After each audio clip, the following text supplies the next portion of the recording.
Hello friends, आज हम फुजुओ और नैनसिंग की कहानी को देखेंगे। हम देखेंगे दुनिया की नजरों में फुजुओ तो एक डेविल ऑफिसर है, बिल्कुल बेरहम और डिसिप्लिन, और वो फीलिंग से तो बहुत ज्यादा दूर है और इसकी नजरों से तो बड़े बड़े अपराधी भी कांप उठते हैं। फिर हम आगे देखेंगे उसके इस सख्त चेहरे के पीछे एक राज छिपा हुआ है जो कि हमारी नैनसिंग के लिए सिक्योर्ड है। हम देखेंगे नैनसिंग अपनी मासूमियत और सादगी से फुजुओ की अंधेरी दुनिया में रोशनी लाती है, लेकिन फुजुओ तो बाहर की दुनिया में हमेशा उसे अनदेखा करता है और इसलिए उसको लगता है कि वो उसे पसंद नहीं करता। यहाँ तक वो उससे कभी सीधे मुंह बात तक नहीं करता। जैसे ही वो कभी दोनों अकेले होते हैं, डेविल ऑफिसर एकदम से बदल जाता है। फुजुओ वो शख्स है जो किसी के सामने झुकता नहीं है, लेकिन नैनसिंग का हाथ थामते ही वो तो एकदम पिघल जाता है। और वो नैनसिंग का हाथ इतनी मजबूती और चाहत से पकड़ता है कि वो उसको कभी भी जाने नहीं देगा। हमारी नैनसिंग इस डेविल के भीतर छिपे हुए बेपनाह प्यार को समझ पाएगी या फिर फुजुओ की ये डबल पर्सनालिटी उन दोनों की बीच की दूरियों को बढ़ा देगी। तो ये सब जानने के लिए हमें ड्रामा तो पूरा देखना होगा। So let's get started. तो ड्रामा की स्टार्टिंग में हम हमारे मेन लीड फुजुओ को देखते हैं जो कि एक स्ट्रिक्ट ऑफिसर है और यहाँ पर वो ट्रेनिंग करा रहा है और सभी लोगों की अटेंडेंस लगा रहा होता है और वो सबके नाम लेता है। यहाँ पर जो हमारी फीमेल लीड नैनसिंग का नाम लेता है तो वो थोड़ी लेट होती है। तो देखकर फुजुओ कहता है कि तुम लेट हो और यहाँ पर नैनसिंग अपनी घड़ी दिखाते हुए कहती है नहीं, मैं लेट नहीं हूँ। अब यहाँ पर फुजुओ उसके गले की चेन में एक रिंग को देखकर मुस्कुराता है। यहाँ पर वो नैनसिंग पर चिल्लाता है, उससे कहता है आप ये ड्रेस चेंज करो और फिर वो ट्रेनिंग कराने लग जाता है। फिर हम देखते हैं यहाँ पर नैनसिंग एक ऊंची जगह पर बैठी होती है और फुजुओ उससे कहता है यहाँ से जंप करो। इस पर नैनसिंग उससे कहती है नहीं, मेरे हाथ में चोट लगी हुई है, मैं ऐसा नहीं कर सकती। लेकिन तभी हम देखते हैं यहाँ पर नैनसिंग की कजन लिंजा उसको धक्का दे देती है। यहाँ पर वो बस गिरने ही वाली थी लेकिन फुजुओ उसको बचा लेता है। अब यहाँ पर फुजुओ का जूनियर उससे पूछता है बॉस आप ठीक तो हैं? यहाँ पर फुजुओ नैनसिंग की तरफ देखते हुए रिप्लाई करता है हाँ मैं ठीक हूँ। फिर वो लिंजा के पास जाकर कहता है कि तुम 100 पुशअप्स करोगी और ये तुम्हारी पनिशमेंट है। इस बात से लिंजा तो आग बबूला हो जाती है और अपनी भड़ास तो नैनसिंग पर निकालने लग जाती है और उसके मन में चल रहा था कि तुम कहाँ बच कर जाओगी, इस बात के लिए तो मैं तुम्हें बिल्कुल नहीं छोड़ने वाली हूँ। नेक्स्ट सीन में हम फुजुओ को देखते हैं जिसको योयो नाम की नर्स दवाई लगा रही होती है क्योंकि उसके पैर में चोट लग गई थी, वो भी नैनसिंग को बचाते वक्त। अब यहाँ पर हम नैनसिंग को देखते हैं जो उसके लिए गिफ्ट लेकर आती है। वो उन दोनों को इस तरीके से देखकर गुस्सा हो जाती है। वो जो गिफ्ट फुजुओ के लिए लाई थी वो फुजुओ के जूनियर लुयान को देकर चली जाती है। इस बात से फुजुओ तो लुयान से नाराज हो जाता है और ये कहते हुए तुझे तो मैं बाद में देखूंगा नैनसिंग के पीछे चला जाता है। दूसरी तरफ हम नैनसिंग को देखते हैं जो बड़े गुस्से में एक जगह पर पहुंच जाती है और वो गुस्से में बड़बड़ा रही थी फुजुओ अगर तुम्हारी गर्लफ्रेंड है फिर तुमने मुझे क्यों सेव किया। तभी यहाँ पर उसकी नजर फुजुओ पर पड़ जाती है और वो उससे कहती है फुजुओ तुम यहाँ पर क्या कर रहे हो। यहाँ पर फुजुओ जो उसके गले में नेकलेस था उसे देखकर कहता है ये नेकलेस मुझे दे दो। इस पर तो नैनसिंग उससे कहती है अब ये नेकलेस मेरा है, अगर ये नेकलेस तुम्हारे लिए इतना इम्पोर्टेंट था तो तुम 3 साल पहले इसे लेने के लिए क्यों नहीं आए थे। इस बात पर भी फुजुओ उससे कहता है तुम मुझे ये दे ही दो। तो नैनसिंग उससे कहती है क्यों, उसके बाद तुम उसको अपनी नर्स गर्लफ्रेंड को ले जाकर दोगे ना। हम देखते हैं फुजुओ उसको एक कोल्ड ड्रिंक देता है और इसको लेने के बाद नैनसिंग तो खुश हो जाती है। यहाँ पर फुजुओ से कहती है मैं जानती हूँ कि तुम मेरी बहुत ज्यादा केयर करते हो। तभी हम देखते हैं यहाँ पर फुजुओ उसके सामने अपना हाथ बढ़ा देता है और नैनसिंग उसके हाथ में अपना फोन थमा देती है। तो फुजुओ उससे पूछता है ये क्या है। यहाँ पर नैनसिंग उससे कहती है नेकलेस नहीं चाहिए क्या, तो फिर अपना नंबर देना पड़ेगा। पर तो फुजुओ उस फोन में अपना नंबर सेव कर देता है। हम देखते हैं नैनसिंग उसको कॉल करते हुए वहाँ से जाने लग जाती है और उससे कहती है तुम अब मेरे इमरजेंसी कॉन्टेक्ट नंबर्स में हो, तुम्हें जब भी कॉल करूँ तो कॉल जरूर डालेना। फुजुओ से ऐसा बोलते हुए वहाँ से चली जाती है। नेक्स्ट सीन में हम फुजुओ को लुयान के पास देखते हैं और वो तो घबराते हुए उससे कह रहा था बॉस मेरा उससे कोई भी मतलब नहीं है, मैं तो नैनसिंग से बात करना तो छोड़ो मैं तो उसकी तरफ देखता तक नहीं हूँ। तो आप उस नर्स के साथ में थे इसलिए वो जेलस होकर आपको जो गिफ्ट देने के लिए आई थी मुझे देकर चली गई। वो गिफ्ट दिखाते हुए उसको कहता है देखो वो आपके लिए बेल्ट लेकर आई है। वो कहता है वैसे बॉस वो नैनसिंग आपसे 3 साल से क्यों दूर है, क्या वो आपको धोखा दे रही है। तो फुजुओ से कहता है नहीं कुछ बातें हैं जिस वजह से हम दूर थे लेकिन हमने आज तक ब्रेकअप नहीं किया। नेक्स्ट सीन में हम फुजुओ को देखते हैं जो शावर ले रहा था, तभी यहाँ पर नैनसिंग उसको कॉल कर देती है। यहाँ पर फुजुओ कॉल रिसीव करते हुए उससे कहता है क्या बात है इतनी इतनी रात को कॉल क्यों कर रही हो। इस पर नैनजिंग उससे कहती है तो मुझे मिस नहीं कर रहा है, मैं तो कर रही थी इसलिए कॉल कर दिया। हाँ मैं तुम्हें बता दूं कल मेरी शूटिंग है और अगर तुम नहीं आए तो मुझे तुम्हारी बहुत ज्यादा याद आएगी। लेकिन फूजो तो उसको बिना कोई जवाब दिए ही कॉल कट कर देता है। पर नैनजिंग कह रही थी कितना बोरिंग है। दूसरी तरफ हम लिंजा को देखते हैं जो किसी को कॉल करके कहती है कल नैनजिंग की शूटिंग है तो तुम उसको सबक सिखाना बिल्कुल भी मत भूलना, उसको भी तो पता चले कि उसने किससे पंगा लिया है। नेक्स्ट सीन में हम फूजो को देखते हैं जो सबको मिशन के बारे में समझा रहा होता है। बीच में लुयान को किसी का कॉल आ जाता है, इस बात के लिए फूजुओ उसको डांटने लग जाता है और इसी बीच फूजुओ को नैनजिंग की कॉल आ जाती है। इस बात के लिए फूजुओ नैनजिंग को डांट देता है और कहता है कि इस तरीके से मुझे कभी भी कॉल मत करना। लेकिन उधर से नैनजिंग उससे कह रही थी बहुत रात हो गई है और तुम मुझे अभी तक पिकअप करने के लिए नहीं आए। इस पर तो फूजुओ उस पर भड़क जाता है और कहता है मैं तुम्हें लेने आने वाला नहीं हूँ, दोबारा कॉल मत करना नहीं तो मैं तुम्हें ब्लॉक कर दूंगा। ये बोलकर कॉल कट कर देता है। उधर हम नैनजिंग को देखते हैं जो कह रही थी ये कितना खड़ूस है। फिर हम देखते हैं एक आदमी यहाँ पर नैनजिंग का पीछा करने लग जाता है और यहाँ पर नैनजिंग उससे बचकर भागने लग जाती है और वो भागते भागते गिर जाती है और वो उसके साथ में बदतमीजी करने लग जाता है। इस दौरान वहाँ पर फूजुओ आ जाता है और वो आदमी वहाँ से डरकर भाग जाता है। यहाँ पर नैनजिंग फूजुओ से कहती है कि मुझे तो लगा था कि तुम नहीं आने वाले हो और अभी तो मैं बहुत ज्यादा घबरा गई थी। पर फूजुओ से कहता है इतनी रात तक अकेले नहीं घूमना चाहिए, कितना डेंजरस हो सकता है तुम्हें पता है ना। यहाँ पर वो नैनजिंग का बैग अपने गले में डालता है, नैनजिंग को भी अपने पीठ पर उठाकर वहाँ से ले जाता है। इसी बीच में लुयान की कॉल उसको आ जाती है और वो उससे कह रहा था बॉस आप मिशन की इम्पोर्टेंट बात को छोड़कर कहाँ चले गए, सभी आपका वेट कर रहे हैं, आप जल्दी से यहाँ पर आ जाइए। फूजुओ भी नैनजिंग को छोड़कर वहाँ से जल्दी चला जाता है। नेक्स्ट सीन में हम नैनजिंग को उसके एक फ्रेंड सॉन्ग चैन के साथ में देखते हैं। तो यहाँ पर वो उससे पूछ रहा था कौन था वो आदमी जिसने कल रात तुम्हें परेशान किया। यहाँ पर नैनजिंग तो उसकी बात को टाल देती है, उसे कहती है कोई नहीं जल्दी से तुम घर चलो और फिर वो लोग घर आ जाते हैं। यहाँ पर नैनजिंग जब घर पहुँचती है तो उसकी मॉम उसे मिलती है और उससे कहती है कि हाथ का खाना तो मैं बिल्कुल भी नहीं खाऊंगी। इस बात से तो उसकी मॉम नाराज हो जाती है और गुस्से में एक डांटा उसको रसीद कर देती है। यहाँ पर नैनजिंग से कहती है तुम कितनी बदतमीज हो, तुम मेरी बेटी तो बिल्कुल नहीं हो सकती। यहाँ पर हम नैनजिंग को देखते हैं जिसका रिएक्शन तो एकदम चेंज हो जाता है। यहाँ पर वो अपनी मॉम से कहती है कि मैं आपकी ही बेटी हूँ, मुझे तो आपके ऊपर शर्म आती है और ये बोलते बोलते उसका सर फिर से चकरा जाता है। यहाँ पर वो चक्कर खाकर गिरने ही वाली थी तभी सॉन्ग चैन उसको संभाल लेता है और अपनी गोद में उठा लेता है। यहाँ पर सभी से कहता है कि मैं नैनजिंग को तो यहाँ पर कभी भी नहीं लेकर आऊंगा। नेक्स्ट सीन में हम देखो भूल जाओ और मैं तुम्हें समझता हूँ और हमेशा ही तुम्हारे साथ रहूंगा। यहाँ पर नैनजिंग उससे कहती है ठीक है हम लोग भी सब कुछ भूल कर ड्रिंक करने के लिए चलते हैं। उसके बाद हम नैनजिंग को देखते हैं जो बहुत ज्यादा ड्रिंक कर लेती है और यहाँ पर सॉन्ग चैन से कह रही थी मैं अपने डैड को बहुत ज्यादा मिस कर रही हूँ और वो कहती है काश उस दिन मेरे डैड का कार एक्सीडेंट ना हुआ होता। नेक्स्ट सीन में हम सॉन्ग चैन को देखते हैं जो नैनजिंग को फूजुओ के पास लेकर आ जाता है। यहाँ पर फूजुओ जब आता है तो वो उससे कहता है कि ये बहुत ज्यादा ड्रंक है और इसका अच्छे से ख्याल रखना। उसने कहा था कि फूजुओ के पास लेकर चलो इसलिए मैं उसको लेकर आ गया। यहाँ पर नैनजिंग तो फूजुओ को जैसे ही देखती है उसे हक कर लेती है और यहाँ पर फूजुओ उसको संभालते हुए अपनी गोद में उठा लेता है। यहाँ पर नैनजिंग तो उससे ड्रंक होकर कह रही थी कि तुम्हारी बॉडी कितनी मस्त है और मुझे तो तुमसे एक किस चाहिए। यहाँ पर वो फूजुओ से कहती है क्या तुम मेरे बॉयफ्रेंड बनोगे। इसी बीच यहाँ पर लुयान भी आ जाता है, वो यहाँ पर कहता है बॉस ये सब कुछ क्या चल रहा है यहाँ पर। इस पर तो फूजुओ बड़े गुस्से में उससे कहता है चले जाओ अभी के अभी यहाँ से, नहीं तो पूरे 20 किलोमीटर रेस करवा दूंगा तुमसे। लुयान भी वहाँ से दुम दबाकर भाग जाता है। नेक्स्ट सीन में हम देखते हैं नैनजिंग को जो देख रही थी कि फूजुओ किसी लड़की को पानी दे रहा है, इस बात से तो वो गुस्सा होकर वहाँ से जाने लग जाती है, आगे चलकर जानबूझकर गिर जाती है और फूजुओ यहाँ पर जाकर उसको उठा लेता है। और उसके ऐसा करने से नैनजिंग तो खुश हो जाती है क्योंकि ये तो उसकी चाल थी। तो यहाँ पर वो उसकी गोद में उससे कहती है कि मैं जानती हूँ कि तुम मुझे बहुत ज्यादा पसंद करते हो लेकिन कभी जताते नहीं हो। कि इस बात पर फूजुओ तो एकदम से अपनी गोद से उसको एक नीचे उतार देता है और कहता है जल्दी से यहाँ से चली जाओ और खुद से दवाई लगा लेना। ऐसा बोलकर वहाँ से चला जाता है। यहाँ पर हम एक पर्सन को देखते हैं जिसने अपने चेहरे पर मास्क लगा रखा था। नेक्स्ट सीन में हम फूजुओ को देखते हैं जो उसी जगह पर आता है। यहाँ पर वो नैनजिंग का पड़ा हुआ नेकलेस देखता है और एकदम से फिर वहाँ से दौड़ता हुआ जाता है। फूजुओ जाकर देखता है कि नैनजिंग तो एक रूम में बेहोश पड़ी है। यहाँ पर जाकर वो नैनजिंग को उठाता है और तभी यहाँ पर एक सामान उसके सर पर गिर जाता है, फिर से उसके सर पर चोट लग जाती है और हम देखते हैं कि इसी वजह से उसके मुंह से ब्लीडिंग भी स्टार्ट हो गई थी। इसी दौरान वहाँ पर सॉन्ग चैन आ जाता है। उसे देखकर फूजुओ उससे कहता है कि तुम नैनजिंग को यहाँ से लेकर चले जाओ। वो उससे कह रहा था जाओ तुम जल्दी यहाँ से।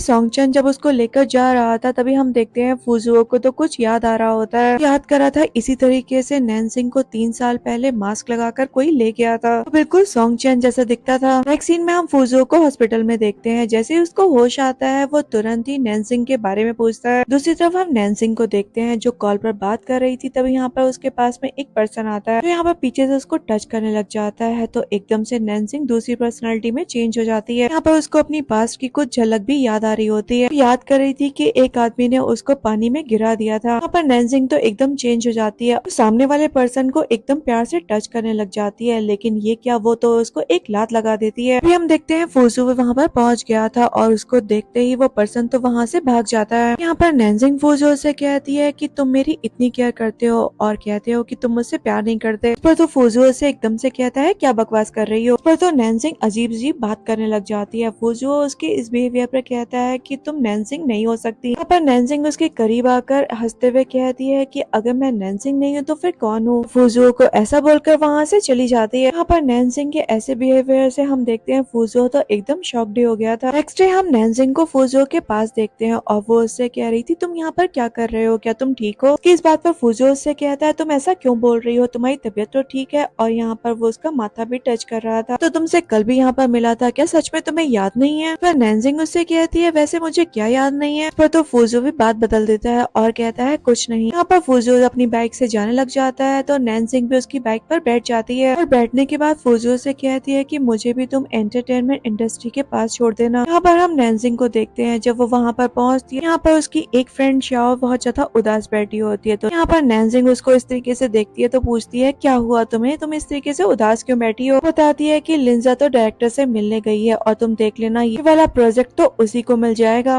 यहाँ पर लिंजा भी आ जाती है और कहती है मिल जाएगा क्या, मुझे तो ये प्रोजेक्ट मिल गया। अभी हम देखते हैं नैनसिंग तो उसके बाल पकड़ लेती है, उससे कहती है तुम्हारी इतनी हिम्मत कब से हो गई। यहाँ पर लिंजा उससे कह रही थी मेरे बाल छोड़ दो। यहाँ पर वो नैनसिंग से कहती है अगर तुम्हें भी अपॉर्चुनिटी चाहिए तो फिर डायरेक्टर के पास जाओ। और हाँ मैं तुम्हें बता दूं कि वो अपनी वाइफ के साथ ये सिटी छोड़कर जा रहा है। अब तक तो वो एयरपोर्ट तक पहुंच गया होगा, जल्दी से जाकर मिल लो। यहाँ पर नैनसिंग भी जल्दी से वहाँ से जाने लग जाती है। ये देखकर शाओ से कहती है तुम सही कर रही हो। यहाँ पर नैनसिंग भी उसको हाँ बोलती हुई वहाँ से जल्दी से चली जाती है। उसके बाद हम लिंजा को देखते हैं, किसी को कॉल करके बताती है कि नैनसिंग यहाँ से चली गई है एयरपोर्ट के लिए। दूसरी तरफ हम फूजो को देखते हैं जो नैनसिंग को कॉल करके पूछ रहा था तुम अभी क्या कर रही हो। यहाँ पर नैनसिंग उससे कहती है कि मैं अभी बिजी हूँ और मैं डायरेक्टर सीमोन से मिलने के लिए जा रही हूँ एयरपोर्ट और तुमसे मैं बाद में बात करूंगी। और ये कहकर कॉल कट कर देती है। अभी हम देखते हैं यहाँ पर फूजो लुयन को कॉल करके कहता है कि वो डायरेक्टर सीमोन की कार को रुकवा दे। अभी हम देखते हैं जैसे ही डायरेक्टर सीमोन की कार रुकती है दूसरी तरफ से यहाँ पर नैनसिंग अपनी कार से निकलती है और यहाँ पर वो डायरेक्टर सीमोन को देखकर कहती है कि मैं आपसे ही मिलने के लिए आई थी क्योंकि मुझे आपके प्रोजेक्ट में काम करना है। इस पर तो डायरेक्टर सीमोन उससे कहते हैं कि लेकिन मैंने तो वो प्रोजेक्ट किसी और को दे दिया है। पर नैनसिंग उनको एक पेन ड्राइव देती है, कहती है आप इसको एक बार जरूर देख लीजिए, उसके बाद आप ये प्रोजेक्ट मुझे जरूर दे देंगे। दूसरी तरफ हम लिंजा को देखते हैं जिसको कोई कॉल करके बताता है तुम्हारी जगह डायरेक्टर सी मोहन ने वो प्रोजेक्ट तो नैनसिंग को दे दिया। ये बात सुनकर लिंजा तो एकदम शॉक्ड हो जाती है और हम देखते हैं कि वो रिपोर्टर्स को कॉल कर देती है। वो उनसे कहती है कि तुम सी मोहन के घर चले जाओ और तुम्हें वहाँ पर बहुत बढ़िया न्यूज मिलेगी। यहाँ पर वो रिपोर्टर भी और कुछ रिपोर्टर्स को लेकर सी मोहन के घर पहुँच जाता है और वो रिकॉर्डिंग करना शुरू कर देता है। वो रिकॉर्डिंग करते हुए कह रहा था कि ये नैनसिंग तो एक मैरिड पर्सन को सीड्यूस कर रही है। तभी यहाँ पर सी मोहन और नैनसिंग भी बाहर आ जाते हैं और यहाँ पर लोग उनको देखकर बात कर रहे थे क्या जमाना आ गया है। ये बातें सुनने के बाद नैनसिंग कहती है कि तुम लोग ये क्या बकवास कर रहे हो। इसी बीच में यहाँ पर लिंजा नैनसिंग की मॉम के साथ वहाँ पर पहुँच जाती है। यहाँ पर नैनसिंग की मॉम भी उसकी बातों को ना सुनते हुए कहती है नैनसिंग दुनिया के सारे लड़के मर गए हैं क्या जो तुम एक मैरिड आदमी को सीड्यूस कर रही हो। इस पर नैनसिंग उनसे कहती है कि आप कितनी बेकार मॉम हो, अपनी बेटी की बात को ना सुनते हुए आप दुनिया की बात पर विश्वास कर रही हो। यहाँ पर वो लिंजा से कहती है ये सारे रिपोर्टर्स तुमने बुलाए हैं ना, तो इस पर वो कहने लग जाती है मैंने तो नहीं बुलाए। यहाँ पर वो रिपोर्टर भी कहता है कि नहीं मैं खुद से ही आया हूँ और मैं ही वो रिपोर्टर हूँ जो लोग का सच दुनिया के सामने लेकर आता हूँ। हम देखते हैं नैनसिंग वहाँ पर एक रिकॉर्डिंग प्ले कर देती है जहाँ पर लिंजा उस रिपोर्टर को 1 मिलियन देने की बात कर रही थी। वो कह रही थी कि तुम नैनसिंग के बारे में गलत न्यूज फैलाओ, मैं तुम्हें पूरे 1 मिलियन दूंगी। सबके बाद तो वो रिपोर्टर नैनसिंग से माफी मांगने लग जाता है और कहता है मुझे माफ कर दो, ये सब कुछ करने के लिए तो मुझे लिंजा ने बोला था। उसके बाद नैनसिंग तो वहाँ से बड़ी सैड होकर जाने लग जाती है और यहाँ पर सीमोन और उसकी वाइफ उसको देख रहे होते हैं। यहाँ पर डायरेक्टर की वाइफ उससे कहती है कि ये कितनी अच्छी है और इसकी मॉम को देखो, वो उसको बिल्कुल भी नहीं समझती। तो अपने हस्बैंड से ये भी कहती है अगर हमारी बेटी आज जिंदा होती तो बिल्कुल नैनसिंग जैसी होती। नेक्स्ट सीन में यहाँ पर नैनसिंग को देखते हैं जो फूजियो को कॉल करके कह रही थी आ जाओ तुम मेरे पास, मैं तुम्हें बहुत मिस कर रही हूँ। पर फूजियो भी तुरंत बाइक लेकर उसके पास आ जाता है। यहाँ पर वो भी उसको घर तक छोड़ता है और उससे पूछता है क्या हुआ, तुम बड़ी सैड हो, कोई बात है तुम मुझे बता सकती हो। इस पर नैनजिंग उससे कहती है कुछ नहीं, मैं बिल्कुल ठीक हूँ। पर फूजियो जब उसको छोड़कर जाने लग जाता है तो नैनजिंग उससे कहती है क्या तुम अंदर नहीं आओगे। पर तो फूजियो उससे कहता है बहुत रात हो चुकी है और इतनी रात में तुम एक आदमी को अपने घर पर बुला रही हो, तुम इस बात का मतलब तो समझती हो ना। पर नैनजिंग उससे कहती है कि वैसे तुम क्या करने वाले हो। पर फूजियो उसकी बात काटते हुए कहता है कि तुम बहुत बोलती हो, जल्दी से घर के अंदर चली जाओ। पर नैनजिंग तो उससे कहती है कि जब तक तुम अपनी पीठ पर उठाकर मुझे घर के अंदर नहीं लेके जाओगे मैं नहीं जाने वाली हूँ। बात पर फूजियो भी उसको अपनी पीठ पर उठा लेता है। आपके बाद जब उसके रूम तक छोड़ता है तो नैनजिंग उससे कहती है अंदर नहीं आओगे। यहाँ पर फूजियो तो उसका डोर बंद कर देता है और कहता है सो जाओ मुझे बहुत काम है। यहाँ पर जब वो जाने लग जाता है तो नैनजिंग तो उसको किस करके वहाँ से अपने रूम में चली जाती है। उसके बाद हम फूजियो को देखते हैं जो नैनजिंग की ऐसी हरकत पर मन ही मन मुस्कुरा रहा होता है। नेक्स्ट सीन में हम नैनजिंग को फूजियो के पास देखते हैं जो यहाँ पर उसको कुछ देते हुए कहती है मैं तुम्हारे लिए टेम्पल से लेकर आई हूँ, ये बहुत ज्यादा पावरफुल है, ये तुम्हें प्रोटेक्ट करेगा। पर फूजियो उससे कहता है मैंने बहुत ट्रेनिंग करी है और मैं खुद से बहुत ज्यादा पावरफुल हूँ। यहाँ पर नैनजिंग कहती है ठीक है तो अब मैं जा रही हूँ और यहाँ पर फूजियो उसको पकड़कर किस कर देता है। एक सीन में हम नैनजिंग को देखते हैं जो फूजियो से वीडियो कॉल पर बात कर रही होती है। उससे कह रही थी कितने दिन हो गए हैं, वैसे तुम कब आने वाले हो। वो फूजियो से कहती है तुम मुझे बताओ तुम कहाँ पर हो, क्या मैं तुम्हारे पास आ जाऊँ। यहाँ पर फूजियो तो उसे साफ इनकार कर देता है और कहता है बिल्कुल भी नहीं और ये बोलकर कॉल कट कर देता है। लेकिन यहाँ पर नैनजिंग को देखते हैं जो फूजियो के पास पहुँच गई थी और यहाँ पर वो जाकर देखती है कि फूजियो का मूड तो बिल्कुल भी अच्छा नहीं है। यहाँ पर वो नैनजिंग के ऊपर चिल्ला रहा था कि तुम यहाँ पर क्यों आई हो, जल्दी से वापस चली जाओ। उसकी इस बात पर नैनजिंग भी बिना कुछ कहे वहाँ से चली जाती है। नेक्स्ट सीन में हम नैनजिंग को सॉन्ग चैन के साथ में देखते हैं। अभी यहाँ पर नैनजिंग अपना फोन टेबल पर ही छोड़कर वॉशरूम चली जाती है। इसी बीच फूजियो की नैनजिंग को कॉल आ जाती है कि नैनजिंग तो वॉशरूम में थी और वो कॉल वहाँ पर सॉन्ग चैन रिसीव कर लेता है। पर फूजियो सोच रहा था ये कॉल तो नैनजिंग ने रिसीव करी है और वो कहने लग जाता है प्लीज तुम मुझे माफ कर दो, उस दिन मुझे तुमसे उस तरीके से बात नहीं करनी चाहिए थी। ये बात सुनकर सॉन्ग चैन यहाँ पर फूजियो से कहता है देख अगर तूने दोबारा से उसको सेट किया ना तो पता नहीं तेरे साथ में क्या हो जाए। इस पर फूजियो तो कॉल कट कर देता है। नेक्स्ट यहाँ पर हम फूजियो को देखते हैं जो नैनजिंग के पास पहुँच गया था और उसको पीछे से जाकर हक कर लेता है। इस पर तो नैनजिंग उससे कहती है दूर हटो, अभी तो तुम मुझसे कह रहे थे तुम्हें मुझसे बात नहीं करनी। पर फूजियो उसको बताता है कि वो एक इम्पोर्टेंट मिशन के लिए गया था एक मॉम और डॉटर को बचाने के लिए, लेकिन वो उनको सेव नहीं कर पाया, इसी वजह से उसका मूड बहुत ज्यादा खराब था। ये बोलकर नैनजिंग को किस कर देता है और यहाँ पर वो उसको गोद में उठा लेता है और कहता है जल्दी से घर चलो, ये जगह बिल्कुल भी सेफ नहीं है। पर तो नैनजिंग उससे कहती है क्या बात है, बहुत प्यार आ रहा है, मुझे लाइक करने लग गए हो क्या। नेक्स्ट सीन में हम नैनजिंग को लुयान के साथ में देखते हैं। पर तो वो उससे फूजियो के बारे में पूछ रही थी। उससे कहती है तुम्हारे वैसे बॉस क्या क्या करते हैं। वो कहता है कुछ नहीं, हमारे बॉस तो बहुत ज्यादा मेहनत से ट्रेनिंग करवाते हैं। लेकिन आजकल मैं अपने बॉस को देख रहा हूँ कि वो वीचैट के मैसेज को देखकर बहुत ज्यादा हंसते हैं। बीच वहाँ पर फूजियो आ जाता है और लुयान उसको देखकर कहता है अगर आपको कुछ भी जानना है तो आप बॉस से खुद ही पूछ लीजिए, और ये बोलकर वहाँ से चला जाता है। उसके बाद नैनजिंग एक रेस्टोरेंट का एड्रेस लिखकर फूजियो की पॉकेट में डाल देती है और उसे कहती है कि तुम वहाँ पर आ जाना, मैं तुम्हारा वेट करूंगी। फूजियो भी यहाँ पर हामी भर देता है। नेक्स्ट हम नैनजिंग को देखते हैं जो वहाँ पर फूजियो का काफी देर तक वेट कर रही होती है, लेकिन फूजियो तो वहाँ पर आता ही नहीं है। यहाँ पर उसको वेटर बताता है कि अब रेस्टोरेंट तो क्लोज होने वाला है तो मैम आपको जाना होगा। तो यहाँ पर वो वेट करने के लिए रेस्टोरेंट के बाहर खड़ी हो जाती है। इसी बीच वहाँ पर सॉन्ग चेन आ जाता है। यहाँ पर वो उसका हाथ पकड़ कर कहता है तुम्हें तो फीवर है और तुम यहाँ पर इतनी ठंड में क्या कर रही हो। पर नैनजिंग उससे कहती है मैं फूजियो का वेट कर रही हूँ, उसने मुझसे कहा था कि वो जरूर आएगा लेकिन वो नहीं आया। फिर वो सॉन्ग चेन से कहती है कि तुम मुझे कार कीज दो, मैं उसको ढूंढने के लिए जा रही हूँ। पर सॉन्ग चेन तो उसको अपना कोट पहना देता है। तो यहाँ पर वो नैनजिंग से कहता है मैं तुम्हें अकेले तो बिल्कुल भी नहीं भेजूंगा और मैं भी तुम्हारे साथ चलूंगा। यहाँ पर नैनजिंग जब उसके पास पहुँचती है तो देखती है कि फूजियो तो यूयो को गोद में उठाकर लेकर आ रहा होता है। फूजियो को यूयो के साथ इस तरीके से देखकर नैनजिंग तो सेट हो जाती है। उनको इस तरीके से देखकर वो कह रही थी क्या ये इसको लाइक करता है। कि इस बात पर सॉन्ग चेन उससे कहता है तुम सैड मत हो, दुनिया में बहुत सारे आदमी हैं। इस पर नैनजिंग उससे कहती है लेकिन मुझे तो फूजियो ही चाहिए। ये बोलकर वो रोना शुरू कर देती है। इस पर सॉन्ग चेन तो उसको हक कर लेता है। उसी तरफ हम फूजियो को देखते हैं जो योयो से कह रहा था तुम्हें कभी भी कोई भी हेल्प चाहिए हो तो तुम लुयोन को बता देना। यहाँ पर योयो तो उसका हाथ पकड़ लेती है, उससे कहती है क्या सच में तुम्हारी कोई गर्लफ्रेंड है। यहाँ पर फूजियो उसकी बात का कोई जवाब नहीं देता और यहाँ पर योयो से कहता है तुम आराम करो। वह फूजियो उसी एड्रेस को देख रहा होता है जो यहाँ पर नैनजिंग उसके लिए छोड़कर गई थी। यहाँ पर उसके पास लुयान भी आ जाता है, उससे कहता है बॉस बॉस आप क्या नैनजिंग से मिलने के लिए नहीं जा रहे हैं? बात पर फूजो उससे कहता है कि वहाँ पर मैं अपना रिजेक्शन सुनने के लिए तो बिल्कुल नहीं जाने वाला हूँ। उसके बाद हम फूजो को देखते हैं जो यहाँ पर नैनजिंग को देखने के लिए उसके घर के बाहर आ जाता है। यहाँ पर वो देखता है नैनजिंग तो बहुत ज्यादा ड्रिंक करके सोंगचैन के साथ आती है। फूजो को वहाँ पर देखकर सोंगचैन नैनजिंग से कहता है नैनजिंग यहाँ की सिक्योरिटी बिल्कुल भी अच्छी नहीं है, देखो ना तुम यहाँ पर कोई भी मुंह उठाकर चला आता है। उसके बाद यहाँ पर वो नैनजिंग को गोद में उठाकर अंदर ले जाता है। जैसे ही वो अंदर जाता है बड़ी जोर से चिल्लाता है क्योंकि यहाँ पर घर के अंदर तो पहले से कोई चोर था। अभी हम देखते हैं फूजो अंदर जाकर उस चोर को मारता है। अभी यहाँ पर वो नैनजिंग से बात करने लग जाता है और यहाँ पर नैनजिंग इस बात पर सोंगचैन से कहती है कि देखो इससे कह दो ये मुझसे बात ना करे। इसी बीच हम देखते हैं कि वो चोर तो फूजो को पीछे से नाइफ मार देता है। नेक्स्ट सीन में हम नैनजिंग को देखते हैं जो यहाँ पर लेटी होती है। यहाँ पर उसको एक सपना जैसा दिख रहा होता है जहाँ पर उसकी दूसरी पर्सनैलिटी उसके सामने होती है। वो उससे कह रही थी कि तुम बिल्कुल भी चिंता मत करो, फूजो को कुछ भी नहीं हुआ है, वो हॉस्पिटल में है। इस पर नैनजिंग उससे कहती है तुम कौन हो? पर वो उससे कहती है मैं तुम ही तो हूँ। और ये बात सुनकर तो वो एकदम से अपने सपने से उठ जाती है। नेक्स्ट सीन में हम फूजो को देखते हैं जिसको होश आ गया था और यहाँ पर लुयान उसके सामने होता है और यहाँ पर फूजो तो नैनजिंग के बारे में पूछ रहा था। पर लुयान उससे कहता है जिसने आपके ऊपर हमला किया था वो तो पुलिस स्टेशन में है। पर फूजो उससे कहता है नहीं मैं नैनजिंग के बारे में पूछ रहा हूँ। इस पर लुयान उससे कहता है वो तो सोंगचैन के पास में है। यहाँ पर फूजो उससे पूछता है क्या वो मुझसे मिलने के लिए आई थी? इस पर लुयान उसको बताता है बॉस जब आप बेहोश थे तो नैनजिंग तो बहुत ज्यादा रो रही थी। पर फूजो उससे कहता है मैं तुमसे पूछ रहा हूँ कि वो यहाँ पर आई थी या फिर नहीं। पर लुयान उससे कह देता है कि वो यहाँ पर नहीं आई। नेक्स्ट सीन में हम देखते हैं फूजो यहाँ पर सोंगचैन के रूम में पहुंच जाता है और यहाँ पर नैनजिंग भी उसके पास ही होती है और वो उससे हंस हंस कर बात कर रही होती है। यहाँ पर नैनजिंग जब बाहर आती है तो फूजो उसका हाथ पकड़ लेता है। यहाँ पर नैनजिंग से कहता है कि तुम्हारा सोंगचैन के साथ में क्या रिलेशन है, तुम उसके और अपने बीच में एक लाइन बना लो और उसके ज्यादा करीब मत जाना। वो तो बड़े गुस्से में नैनजिंग उससे कहती है कि भला मैं तुम्हारी बात क्यों ही मानूं। तो फूजो उससे कहता है मैं ही बहुत बड़ा पागल हूँ, एक बार चांस दिया था उसमें ही बहुत बड़ा धोखा खाया, दोबारा से तुम्हें चांस दे रहा हूँ तो फिर तुम वही कर रही हो। और जब मन चाहता है तो मेरे पास आ जाती हो और जब मन चाहता है तो मुझसे दूर चली जाती हो। इस बात पर नैनजिंग उससे कहती है फूजो क्या तुमने कभी भी बॉयफ्रेंड की रिस्पॉन्सिबिलिटी निभाई है, कभी भी मुझे प्यार से हक किया, हमेशा ही मुझसे दूर हो गए और मेरी फीलिंग्स के साथ तो हमेशा खेलते आए हो। इस बात पर फूजो उससे कहता है भला मैंने तुम्हारे साथ कब खेला है। इस बात पर नैनजिंग उससे कहती है कि तुमने योयो को अपनी गोद में उठाया था, मैंने अपनी आंखों से देखा था। की बात सुनकर फूजो उससे कहता है मैंने ऐसा कब किया। पर नैनजिंग उससे कहती है कि उस दिन मैंने तुम्हें एक नोट दिया था, उसके बाद 5 घंटे तक मैंने तुम्हारा वेट किया, जब तुम नहीं आए मैं तुम्हें देखने के लिए गई थी और मैंने देखा कि तुमने योयो को अपनी गोद में उठा रखा था। फूजो उसको बताता है कि उसके पैर में चोट लग गई थी और मैं अपनी रेस्क्यू टीम का कोच हूँ, उसको ठीक जगह तक पहुँचाना ये मेरी रिस्पॉन्सिबिलिटी थी। उसकी इस बात पर नैनजिंग उससे कहती है तुम सबकी रिस्पॉन्सिबिलिटी निभाते हो लेकिन मेरी नहीं। चलो ठीक है तुम ये सब करते रहो, इसके बाद हम कभी भी एक दूसरे से बात नहीं करेंगे। कि इस बात पर फूजो तो उसको कस के पकड़ लेता है। पर नैनजिंग उससे कह रही थी तुम ऐसा मेरे साथ बिल्कुल भी मत करो, नहीं तो मैं तुमसे बहुत ज्यादा हेट करने लग जाऊंगी। नेक्स्ट सीन में हम लुयान को फूजो के पास देखते हैं पर वो उसको बताता है कि बॉस आज तो सोंगचैन नैनजिंग को प्रपोज करने वाला है, ऐसा करने के लिए उसने बहुत सारे रोजेस भी लिए हैं। लुयान की ये बात सुनकर फूजो तो उठकर वहाँ से जाने लग जाता है। तब यहाँ पर लुयान उसको समझाता है और कहता है बॉस आप इस तरीके से मत जाइए और ये आपकी हेल्थ के लिए बिल्कुल भी ठीक नहीं है। पर फूजो उससे कहता है नहीं मुझे वहाँ पर जाकर ये सब होने से रोकना होगा। नेक्स्ट सीन में हम फूजो को नैनजिंग के पास देखते हैं। यहाँ पर जाकर वो नैनजिंग के हाथ ऊपर कर देता है और कहता है क्या बात है, मैंने देखा मैं उस दिन मिशन के लिए गया था और तुम वहाँ पर सोंगचैन के साथ में थी। यहाँ पर नैनजिंग उसको बताती है नहीं वो मुझे कंफर्ट कर रहा था और मैंने उसको पुश कर दिया। यहाँ पर फूजो नैनजिंग से कहता है अच्छा ठीक है तो मुझे बताओ तुम क्या चाहती हो। इस पर नैनजिंग फूजो से कहती है कि यहाँ पर नहीं। नेक्स्ट सीन में हम उन दोनों को एक रेस्टोरेंट में देखते हैं। तभी यहाँ पर आकर नैनजिंग फूजो से कहती है बताओ तुमने मुझे क्यों बुलाया है। तो फूजो कहता है कुछ खास नहीं बस ऐसे ही बुला लिया। यहाँ पर नैनजिंग उससे कहती है बताओ तुम्हारी चोट कैसी है, चलो हॉस्पिटल तुम्हारी रीबैंडेज करवा देते हैं। इस पर तो फूजो उसका हाथ पकड़कर अपनी गोद में बिठा लेता है। पर नैनजिंग उससे कहती है इस तरीके से अपनी गोद में बिठाने का क्या मतलब है। पर फूजो उससे कहता है नैनजिंग इस बार पहली बारी तुम्हारी है, तुम बोलो। तो नैनजिंग कहती है बताओ मैं क्या बोलूं। इस पर फूजो उससे कहता है वही बात जो उस दिन तुमने मुझे रेस्टोरेंट में बोलने के लिए बुलाया था। इस पर नैनजिंग उससे कहती है इस बार तुमने मुझे बुलाया है तो मैं क्यों बोलूं, खैर आई लाइक यू। इस बात पर फूजो उससे कहता है बस इतना ही। पर नैनजिंग उससे कहती है हाँ I like you so much, जितना तुम फील भी नहीं कर सकते। पर फूजो उसको अपनी गोद में उछालने लग जाता है और कहता है काफी स्ट्रॉन्ग हो तुम और तुम मेरे साथ रहने के लिए रेडी हो ना। अभी यहाँ पर नैनजिंग फूजो के फोरहेड पर किस करती है और कहती है हाँ मैं बिल्कुल तैयार तैयार हूँ। यहाँ पर नैनजिंग फुजुओ से कहती है कि मैं तुम्हारे प्यार में बिल्कुल पागल हूँ। यहाँ पर फुजुओ से कहता है ठीक है, पास्ट में जो कुछ भी हुआ मैं सब कुछ भूल गया हूँ, लेकिन तुम भी ये बात जान लो कि ये तुम्हारा लास्ट चांस होगा। पर नैनजिंग उससे कहती है ठीक है, तुम भी अपने शब्दों को याद रखना। यहाँ पर फुजुओ से कहती है कि मैं नेक्स्ट वीक एक ग्रुप में ज्वाइन हो रही हूँ, तो वहाँ पर एक बहुत ज्यादा हैंडसम बंदा है, तुम जेलस तो नहीं होगे ना। पर फुजुओ उसकी वेस्ट पकड़ लेता है और कहता है नहीं, बिल्कुल भी नहीं होगा और अब तुम घर चलो। अब यहाँ पर वो नैनजिंग को घर छोड़ देता है और कहता है आज मेरा मिशन है तो मुझे जाना होगा। नेक्स्ट सीन में हम नैनजिंग को देखते हैं जो कुछ बातों को याद करके मुस्कुरा रही होती है। यहाँ पर जब उसकी फ्रेंड शाओ उसको इस तरीके से देखती है तो उससे पूछती है कि तुम क्या सोच कर हंस रही हो, पर नैनजिंग उसको बताती है कि वो फुजुओ को याद कर इतना मुस्कुरा रही है। उसकी इस बात पर शाओ उससे कहती है रेस्क्यू टीम के कोच फुजुओ। शाओ के इस तरीके से बोलने पर नैनजिंग उससे कहती है क्यों, क्या हुआ, तुम मेरे लिए हैप्पी नहीं हो क्या। यहाँ पर शाओ तो मुंह बनाते हुए कहती है हाँ हूँ मैं। इसी बीच नैनजिंग को एक कॉल आ जाता है और वो वहाँ से चली जाती है। नेक्स्ट सीन में हम नैनजिंग को एक बार में देखते हैं और यहाँ पर सॉन्ग चैन उसको जब देखता है तो कहता है कि वाओ, तुम अपने आप को इतना फिट कैसे रख लेती हो। कि इस बात पर नैनजिंग तो अपना फेस टच करने लग जाती है और कहती है मैं इतनी भी स्लिम नहीं है जितना तुम बोल रहे हो, और चलो ये बताओ कि तुमने मुझे यहाँ पर क्यों बुलाया है। तभी यहाँ पर सॉन्ग चैन उससे कहता है मेरी कोई गर्लफ्रेंड नहीं है, क्या कोई है जो मेरी गर्लफ्रेंड बनने का नाटक करे। पर सॉन्ग चैन बहाना बनाते हुए कहता है मुझे बहुत बड़ा प्रोजेक्ट मिल जाएगा, लेकिन शर्त यह है कि मेरी एक गर्लफ्रेंड होनी चाहिए। इस बात पर नैनजिंग उससे कहती है कि तुम मैं चलूं तुम्हारे साथ। उसकी इस बात पर सॉन्ग चैन उससे कहता है क्यों, तुम्हारा बॉयफ्रेंड जेलस नहीं होगा। इस पर नैनजिंग उससे कहती है नहीं, और यहाँ पर दोनों ही हंसते हुए ड्रिंक करने लग जाते हैं। यहाँ पर वो सारा सीन तो शाओ रिकॉर्ड कर लेती है। नेक्स्ट सीन में यहाँ पर फुजुओ को देखते हैं जो अपना काम कर रहा होता है और यहाँ पर लुयान उसको इस तरीके से देख रहा होता है। उसको इस तरीके से देखने के बाद फुजुओ उससे पूछता है लुयान तुम्हें क्या हुआ। अभी यहाँ पर लुयान उसको बताता है बॉस, मैंने पिछले मंथ नैनजिंग की फ्रेंड शाओ का वीचैट ऐड किया था, तो उसने मुझे कुछ भेजा, तो आप भी इसको देख लो। पर फुजुओ जब देखता है तो नैनजिंग और सॉन्ग चैन की वीडियो होती है, जिसे देखकर फुजुओ तो बड़े गुस्से में अपना काम करने लग जाता है। नेक्स्ट सीन में हम नैनजिंग को देखते हैं जब वो अपने रूम में आती है तो यहाँ पर फुजुओ उसको पीछे से हक कर लेता है। यहाँ पर नैनजिंग से कहता है तुम सॉन्ग चैन की गर्लफ्रेंड बनी थी। इस पर वो कहती है जैसा तुम समझ रहे हो वैसा बिल्कुल भी नहीं है। यहाँ पर वो फुजुओ को वॉल के अगेंस्ट कर देती है और उससे कहती है तुमने मुझे मिस किया। बात पर फुजुओ उससे कहता है तुमने मुझे मिस किया, तो वो कहती है हाँ मैंने तो बहुत मिस किया। कहती है मैं कुछ भी कर लूँ लेकिन मुझे हर टाइम तुम्हारी याद आती है।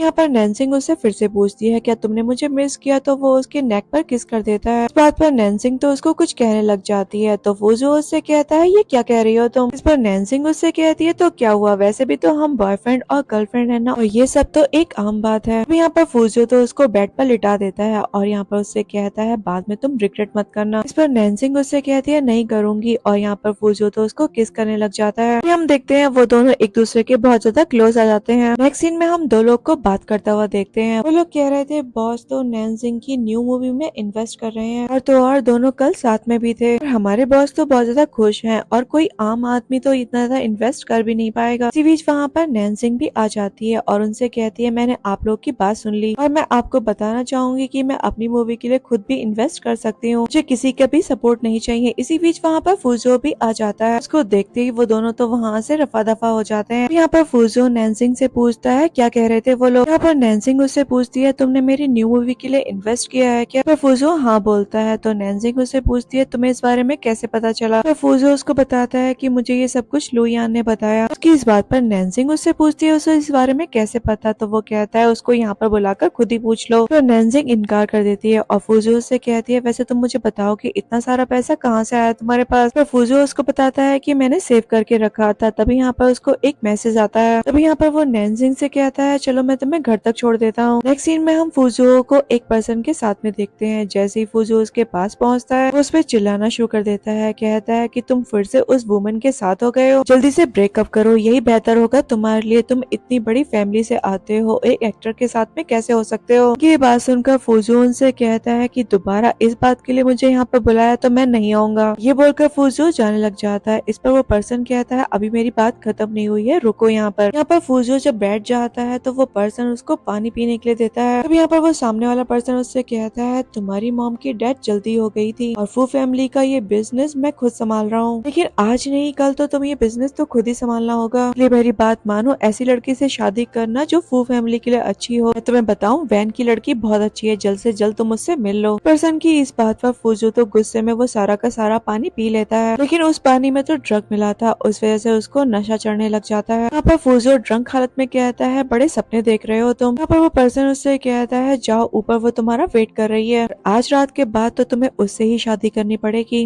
नेक्स्ट सीन में हम लुयान को शाओ के पास देखते हैं। वो उसे कहता है नैनसिंग कहाँ है, मैंने उसको बहुत ढूंढा, वो मुझे मिली नहीं। यहाँ पर शाओ उसको बताती है कि वो मूवी के लिए गई है। इससे क्या बात है, तुम मुझे बता सकते हो, मैं उसे बता दूंगी। तो लुयान उससे कहता है कि बूशा होटल में बॉस उसका वेट कर रहे हैं रूम नंबर 608 में। तो शाओ से पूछती है किस लिए, तो वो किससे कहता है पता नहीं, तुम जाकर नैनसिंग को बता दो। शाओ भी ठीक है कहकर वहाँ से चली जाती है। नेक्स्ट सीन में हम फूजुओ को देखते हैं जो अपना नशा कम करने के लिए शावर ले रहा होता है। अभी हम देखते हैं यहाँ पर उसके पास में शाओ पहुँच जाती है। अभी यहाँ पर फूजुओ को एक पल के लिए लगता है कि नैनसिंग आ गई और वो उससे कहता है कि तुम आ गई, लेकिन यहाँ पर वो उसको पहचान जाता है। यहाँ पर शाओ उससे कहती है फूजो मैं तुम्हें बहुत ज्यादा पसंद करती हूँ। इस पर तो फूजो उसको डांटता है और कहता है निकल जाओ यहाँ से। हम देखते हैं शाओ वहाँ से जाकर नैनसिंग के पास आ जाती है। उसे झूठ बोलते हुए कहती है कि लुयान ने कहा था फूजो को नैनसिंग की जरूरत है, तुम बिजी थी इसलिए मैं उसकी मदद करने के लिए खुद ही चली गई, लेकिन नशे की हालत में तो उसने मुझे तुम्हें समझ लिया। यहाँ पर वो उससे कहती है प्लीज तुम उसे गलत मत समझना। इस बात पर नैनसिंग तो उसको एक थप्पड़ लगा देती है और कहती है तुम ही फूजो के पास गई थी ना कि न्यू मूवी के लिए पैसों की जरूरत है। यहाँ पर नैनसिंग की बात सुनकर शाओ तो उससे माफी मांगने लग जाती है, पर नैनसिंग उससे कहती है मैं तुम्हें बिल्कुल भी माफ नहीं करूंगी, मेरी सेक्रेटरी हो और मैंने तुम्हें अपनी फ्रेंड की तरह समझा और मैं तुम्हें अभी फायर करती हूँ। उसको ऐसा बोलकर वहाँ से नैनसिंग तो चली जाती है। उसके बाद हम शाओ को देखते हैं जो बहुत ज्यादा गुस्से में नजर आ रही थी। वो अपनी भड़ास निकालते हुए कह रही थी नैनसिंग सारी की सारी चीजें तुम्हें ही क्यों मिलती है। हम देखते हैं वहाँ पर लिंजा आ जाती है और यहाँ पर शाओ से कहती है क्या तुम मेरे लिए काम करोगी। नेक्स्ट सीन में हम नैनसिंग को देखते हैं जो यहाँ पर फूजो के पास पहुँच गई थी। यहाँ पर फूजो उससे कहता है कौन हो तुम, तो वो कहती है मैं नैनसिंग हूँ। पर फूजो उससे कहता है मुझे कोई परवाह नहीं है, जो कोई भी हो तुम चली जाओ यहाँ से। यहाँ पर नैनसिंग तो दौड़कर उसको पीछे से हक कर लेती है। फूजो से कहती है मैं सच में नैनसिंग हूँ। पर फूजो भी उसको पहचान लेता है और हम देखते हैं वो दोनों एक दूसरे के करीब आ जाते हैं। एक सीन में हम नैनसिंग को देखते हैं जो एक वीडियो देखकर बहुत ज्यादा परेशान हो रही होती है क्योंकि शाओ ने एक उसके खिलाफ झूठा वीडियो बनाकर सोशल मीडिया पर अपलोड जो कर दिया था। उसको परेशान देखकर फूजो से पूछता है क्या मेरी कोई हेल्प चाहिए। यहाँ पर नैनसिंग उससे कहती है मैंने उस होटल के सारे सीसीटीवी फुटेज मंगाए हैं। फोटोज देखने के बाद यहाँ पर वो देखती है कि शाओ तो लिंजा से बात कर रही है। सब कुछ देखने के बाद वो समझ जाते हैं कि ये सब कुछ लिंजा का ही प्लान है। यहाँ पर नैनसिंग कहती है कि ये लोग तो बिल्कुल भी नहीं सुधरने वाले हैं। तब यहाँ पर फूजो से कहता है आज रात मुझे कुछ काम है तो मैं तुम्हें कंपनी नहीं दे पाऊंगा। इस बात पर नैनसिंग उससे कहती है कोई बात नहीं, सॉन्ग चैन तो है ना। इस बात पर फूजो नाराज हो जाता है और कहता है वो तुम्हारी फैमिली भी नहीं है तो भला तुम उसके साथ क्यों रहती हो। इस बात पर नैनसिंग उससे कहती है तुम जेलस हो रहे हो। इस बात पर तो वो उसको बेड पर पटक देता है। नेक्स्ट सीन में हम एक मास्क लगाए हुए पर्सन को देखते हैं जिसको खांसी आ रही होती है। वो कह रहा था कि उस पर्सन की वजह से मैंने अपना बिजनेस खो दिया और खुद को ऐसा बना लिया। अभी हम देखते हैं वो एक कॉल करके कहता है हाँ नैनसिंग मैं तुम्हें पिक करने के लिए आ रहा हूँ। नेक्स्ट सीन में हम एक पार्टी में सॉन्ग चैन और नैनसिंग को साथ में देखते हैं और यहाँ पर वो लोग ड्रिंक कर रहे होते हैं। तभी यहाँ पर सॉन्ग चैन नैनसिंग से कहता है चलो एक लॉटरी नंबर पिक करते हैं, शायद हम दोनों में से एक लकी पर्सन यंग मास्टर से मिल पाए। यहाँ पर नैनसिंग उससे कहती है मुझे वॉशरूम जाना है और यहाँ पर चुपके से वो यंग मास्टर के रूम में कुछ सर्च करने के लिए पहुंच जाती है। हम देखते हैं वहाँ पर यंग मास्टर भी आ जाते हैं जिनको आता हुआ देखकर नैनसिंग तो वहाँ पर छिप जाती है। यहाँ पर हम देखते हैं ये यंग मास्टर कोई और नहीं बल्कि फूजो ही है। यहाँ पर नैनसिंग तो ये देखने के बाद बहुत ज्यादा सैड हो जाती है और भागकर वो नीचे आती है। कुछ जाता हुआ देखकर यहाँ पर सॉन्ग चैन उसको रोकता है और कहता है रुको, शायद हम लोग यंग मास्टर से मिल पाए, हो सकता है वो तुम्हारी मूवी में भी इन्वेस्ट करें। यहाँ पर हमें पता चलता है कि सॉन्ग चैन का नंबर लकी निकलता है। तभी वहाँ पर फूजो भी आ जाता है जो देखकर सभी लोग बात कर रहे थे ये है यंग मास्टर फूजो। अभी यहाँ पर वो नैनसिंग को जाता हुआ देखकर उसे रोकता है और कहता है सॉरी हमारे बीच में कुछ भी नहीं बदलने वाला और मैं कभी भी चेंज नहीं होगा चाहे मेरी फैमिली कुछ भी कहे। यहाँ पर नैनसिंग उससे कहती है मैं बिल्कुल पागल थी, मैंने क्यों नहीं सोचा कि मूवी में इन्वेस्ट करने वाले का सरनेम वो है, लेकिन मुझे तो हमेशा लगा कि तुम तो बस रेस्क्यू टीम के लीडर हो, तुमने मुझसे ये सब कुछ क्यों छिपाया। तो फूजो उससे कहता है मैं वही हूँ और वही रहूंगा तुम्हारा फूजो। लेकिन यहाँ पर नैनसिंग तो उसकी बात बिल्कुल भी नहीं सुनती है। यहाँ पर वो फूजो से कहती है तुम बात मत करो, मुझे टाइम दो हमारे फ्यूचर के बारे में सोचने के लिए। एक सीन में हम नैनसिंग को उसके घर पर देखते हैं और यहाँ पर वो अपनी डैड का फोटो देखकर बहुत ज्यादा रो रही होती है और कहती है डैड आपको मारने वाला फू फैमिली से था ना, और ऐसा बोलकर बहुत ज्यादा इमोशनल हो जाती है। नेक्स्ट सीन में हम देखते हैं नैनसिंग यहाँ पर जब होती है तो फूजो उसके पास आता है। यहाँ पर फूजो को देखकर नैनसिंग उससे कहती है यहाँ से चले जाओ, मुझे शूटिंग के लिए जाना है। पर फूजो उससे कहता है चलो मैं तुम्हें छोड़ देता हूँ। नैनसिंग से कहता है मुझे डर है कहीं तुम मुझे छोड़ ना दो। पर नैनजिंग उससे कहती है ऐसा तुमसे किसने कहा, बस मुझे थोड़ा टाइम दो। हम देखते हैं वहाँ पर कुछ फ्लावर्स लेकर सॉन्ग चैन आ जाता है। यहाँ पर फूजू जब उसको देखता है तो उससे कहता है नैनजिंग से तुम दूर रहो। पर सॉन्ग चैन नैनजिंग से कहता है कि नैनजिंग तुम इसके साथ जाओगी या फिर मेरे साथ। पर वो सॉन्ग चैन से तुम्हारे साथ बोलकर कार में जाकर बैठ जाती है। हम देखते हैं वो कह रही थी मुझे क्या पता था कि वो फू फैमिली से है। सॉन्ग चैन उससे कहता है तुम इसलिए उससे दूर हुई हो ना क्योंकि फू फैमिली के किसी पर्सन ने ही तुम्हारे डैड को मारा है। यहाँ पर नैनजिंग उससे कहती है कार रोको और नीचे उतर कर कहती है कि मुझे थोड़ी सी स्पेस चाहिए। यहाँ पर सॉन्ग चैन को उसको जाते हुए देखकर खांसी आने लग जाती है। हम शाओ को देखते हैं जो यहाँ पर नैनजिंग का रास्ता रोककर उसका हाथ पकड़ लेती है। कहती है कि तुम जानना नहीं चाहती हो कि उस वीडियो को किसने बनाया, मुझे 1 मिलियन दो, मैं तुम्हें बता दूंगी। पर नैनजिंग उससे कहती है उस बेवकूफ ने तुम्हें पूरे 5 मिलियन दे और कहा था कि मेरे सामने मत आना, के बाद भी तुम यहाँ पर मेरे सामने आ गई हो। यहाँ पर शाओ से कहती है नैनजिंग क्या सच में तुम जानना नहीं चाहती हो। फिर हम देखते हैं इसी बीच यहाँ पर एक कार आकर शाओ को टक्कर मार देती है। यहाँ पर ये सब कुछ देखने के बाद नैनजिंग की तो पर्सनैलिटी फिर से चेंज हो जाती है। शाओ को इस तरीके की कंडीशन में देखकर वो हंसना शुरू कर देती है। यहाँ पर उसके पास आकर कहती है मुझसे पहले ही तुम्हें लिंजा ने मार डाला। अब हम देखते हैं नैनजिंग जब अपने घर पहुँचती है तो वहाँ पर फूजू होता है और फूजू उसको देखकर कहता है नैनजिंग प्लीज मुझे माफ कर दो। पर तो वो उससे कहती है कि तुम नैनजिंग को लाइक करते हो और नैनजिंग तुम्हें, तुम दोनों से तो मेरा कोई भी लेना देना नहीं है। कि ये बात सुनकर फूजू उससे कहता है कि तुम नैनजिंग नहीं हो। पर नैनजिंग उससे कहती है क्या तुम जानते हो मैं कौन हूँ। यहाँ पर फूजू उससे कहता है क्या हुआ है, तो वो कहती है मर्डर हुआ है। ऐसा बोलने के बाद वो बहुत ज्यादा हंसने लग जाती है। तो इस तरीके से देखकर फूजू उससे कहता है क्या तुम ठीक हो, तो वो कहती है हाँ मैं बिल्कुल ठीक हूँ, पहला मुझे क्या होगा, और हंसते हुए ऐसा बोलकर अंदर चली जाती है। सीन में हम फूजू को डॉक्टर के साथ देखते हैं। यहाँ पर वो डॉक्टर को नैनजिंग के बारे में बता रहा होता है। की बातें सुनने के बाद डॉक्टर यहाँ पर उससे कहते हैं शायद किसी ने उसको हिप्नोटाइज कर उसकी मेमोरी को लॉक कर दिया है। तो वो डॉक्टर से पूछता है बताइए मैं उस लॉक को कैसे तोड़ूं। तो डॉक्टर उससे कहते हैं उसकी बातें सुनने के बाद लगता है कि उसकी कंडीशन काफी ज्यादा सीरियस है। सीन में हम उसी मास्क वाले इंसान को देखते हैं जो कॉल पर कह रहा था कि मैं तुम्हारे साथ और खेलना चाहता हूँ लेकिन मेरी बॉडी तो बिल्कुल भी साथ नहीं दे रही है। यहाँ पर उसके सामने एक पर्सन आता है और कहता है मास्टर ये लीजिए आपकी मेडिसिन। सीन में हम नैनजिंग को देखते हैं जिसको एक पर्सन कॉल करके बताता है आपके डैड की तस्वीर को आपके मॉम और अंकल ने खराब कर दिया है। हम देखते हैं नैनजिंग को जो परेशान होकर अपने डैड की फोटो देख रही होती है। तो पेंट जिससे उसके डैड की तस्वीर खराब हुई थी उसको हटाने लग जाती है। यहाँ पर तभी उसकी पर्सनैलिटी फिर से चेंज हो जाती है। हम देखते हैं वो एक नाइफ उठाकर अपनी मॉम और अंकल के रूम में जाती है। यहाँ पर नैनजिंग को इस तरीके से देखकर पूछते हैं तुम यहाँ पर क्या कर रही हो। पर नैनजिंग उनको नाइफ दिखाते हुए कहती है मैं मारने के लिए आई हूँ। कि ये बातें सुनने के बाद मॉम और अंकल दोनों ही वहाँ से भाग जाते हैं। यहाँ पर नैनजिंग जब उनके पीछे जाती है तो सामने उसके लिंजा आ जाती है। इसे देखकर नैनजिंग उस नाइफ को छुपा लेती है और लिंजा उससे कहती है नैनजिंग तुम कहाँ जा रही हो। पर लिंजा उससे कहती है कि मेरे डैड मुझसे इतना प्यार करते हैं, मेरे कहने पर पेंट फेंककर तुम्हारे डैड की तस्वीर को खराब कर दिया। देखो ना तुम्हारे डैड की वाइफ तो मेरे डैड के साथ होती है। तो नैनजिंग उसके करीब जाती है और कहती है अच्छा तुम्हारे डैड ने पेंट डाला है। और लिंजा उसके और करीब आती है और कहती है क्यों क्या करोगी। पर नैनजिंग उसको नाइफ दिखाते हुए कहती है जाओ अभी मेरे डैड के पास जाकर उनसे माफी मांगो।